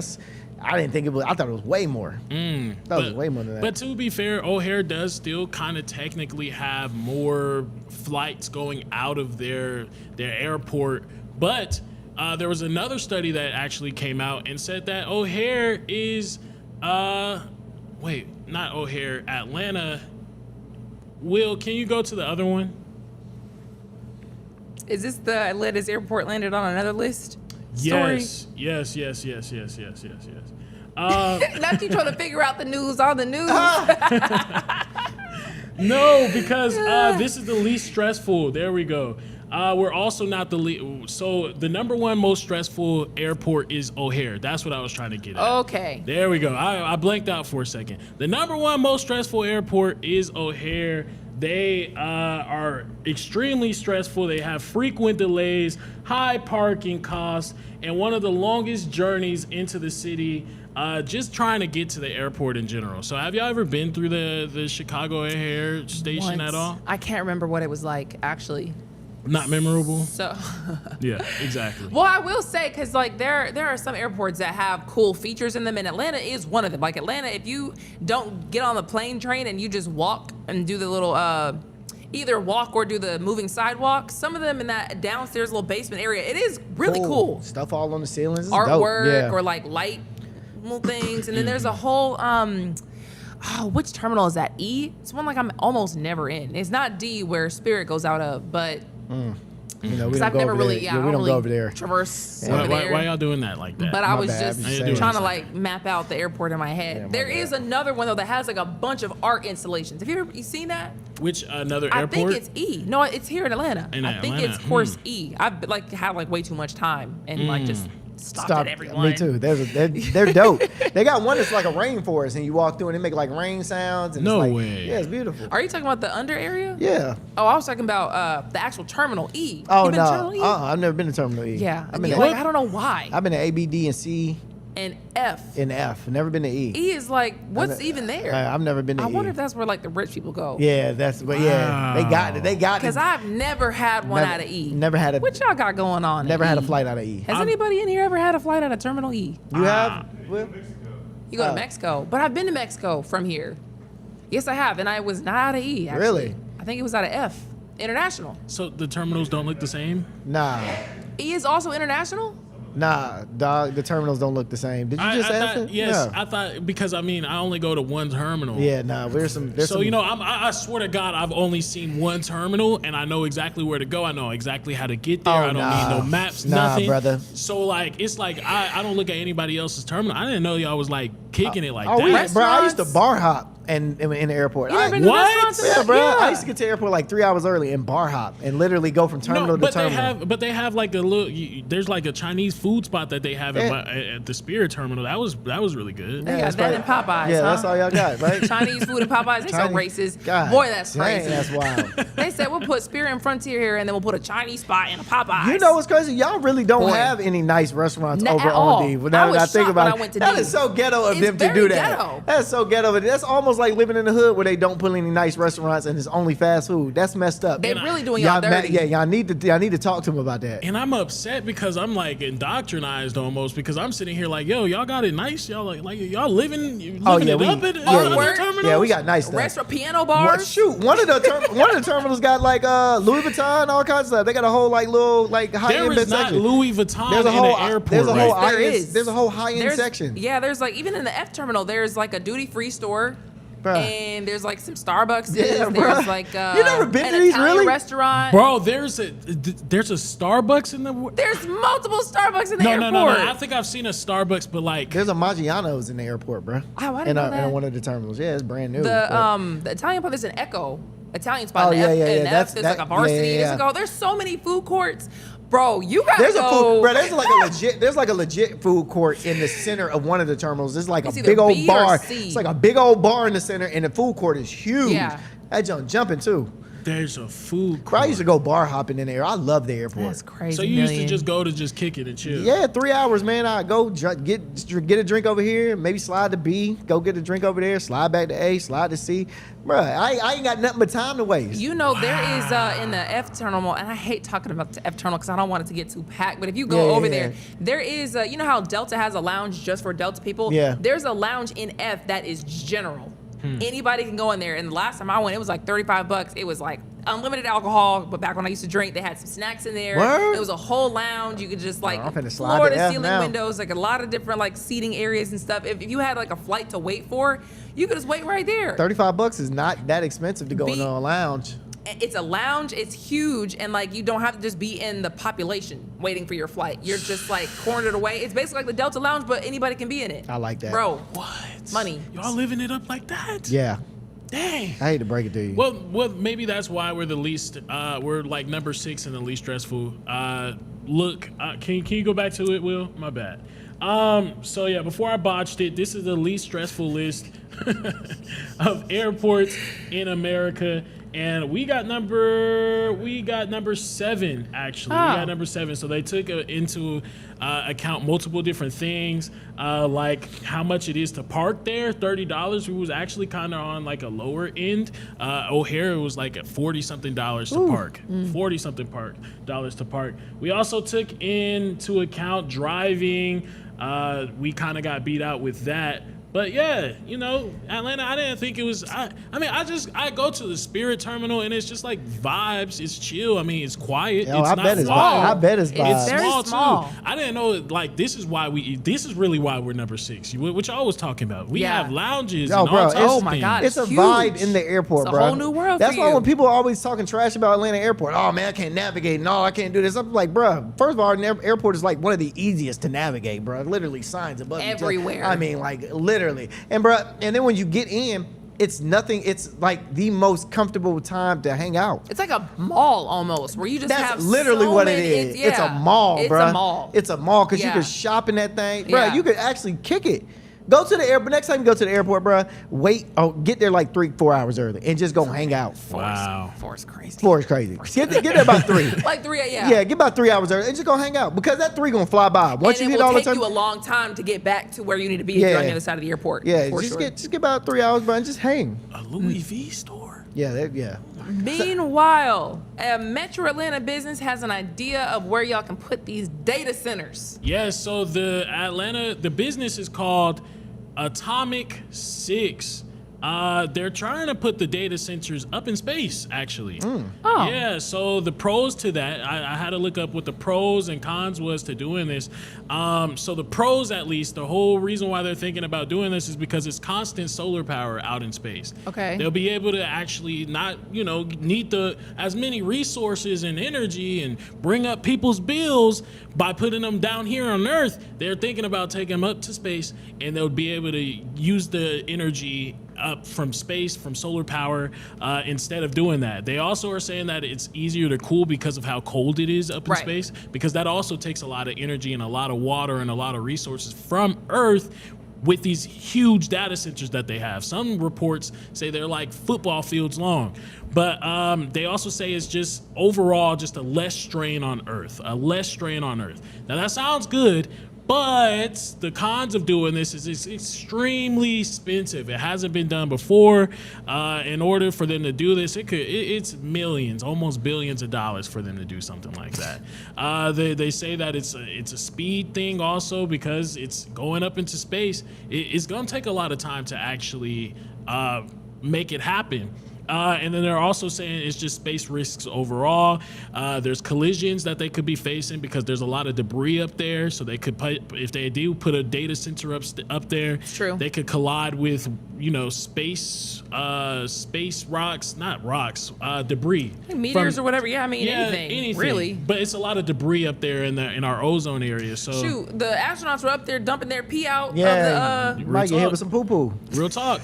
So if something does hit a data center though, and it malfunctions, you gotta send somebody up there to go fix it, right? Your whole iPhone and everybody in the whole city goes down. Just shut down, bro. So then that's also a whole nother cost that they have to take into account. But they're proposing, and this business is out here in Metro Atlanta. They're a satellite company, things like that. I think it's out in Marietta, but they're proposing to put it up there, and I'm like, okay, this is a good idea. I hope it's plausible though. It's better than in the communities, because communities are pushing back on that. I think China puts theirs in the sea, at least tried. I saw that fire. One time. I don't know if that's really true or really feasible, but I saw a report that it's a way to cool it because it's real cold down there. But anyways, we have to go. Guys, thank you so much for hanging out. We'll see you tomorrow. Peace.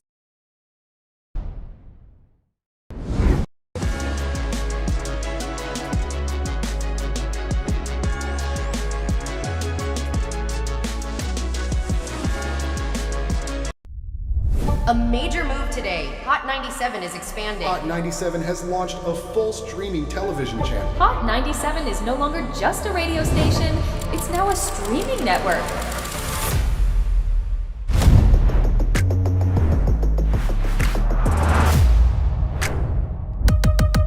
Welcome to Hot 97 News. Let's dive into the news because the news has been newsing. Hot 97 mornings with Mero. We got Shiny Culture in the building. Nigga Bell in the building. Good morning. And DJ Cass One. You know what it is. You know how I get down with the Funk Flex energy, baby. Let's get it, Flex.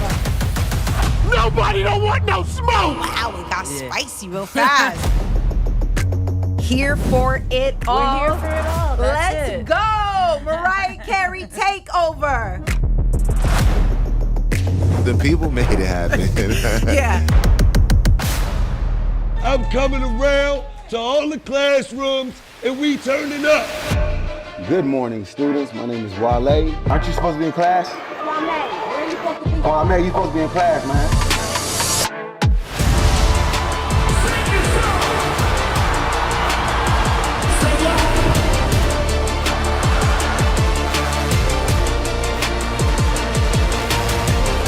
Rihanna has become a true worldwide icon.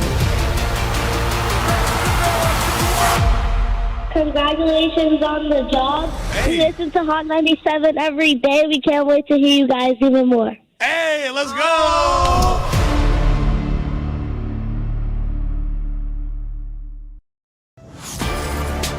Get ready. The legend is on your screen. Funk Flex, the man who defines hip-hop, is bringing the heat from the radio booth to your TV. Where my camera at? That's my camera? All right. The biggest beats, the hottest freestyles, and that classic Flex energy. Bars are back. Now in your living room. Don't just hear it, watch the movement. Funk Flex, now on Hot 97 TV, Mondays and Fridays at 7:30 p.m. The voice and attitude you love, now on your screen. I love this. Nessa brings her unfiltered energy, real talk, and celebrity interviews from the radio to your TV. It's the same Nessa you know. Bold, funny, and always keeping it real. Catch Nessa, now on TV. Damn, that was deep right now. Tuesdays at 7:30 p.m. and Fridays at 7 p.m. Only on Hot 97 TV.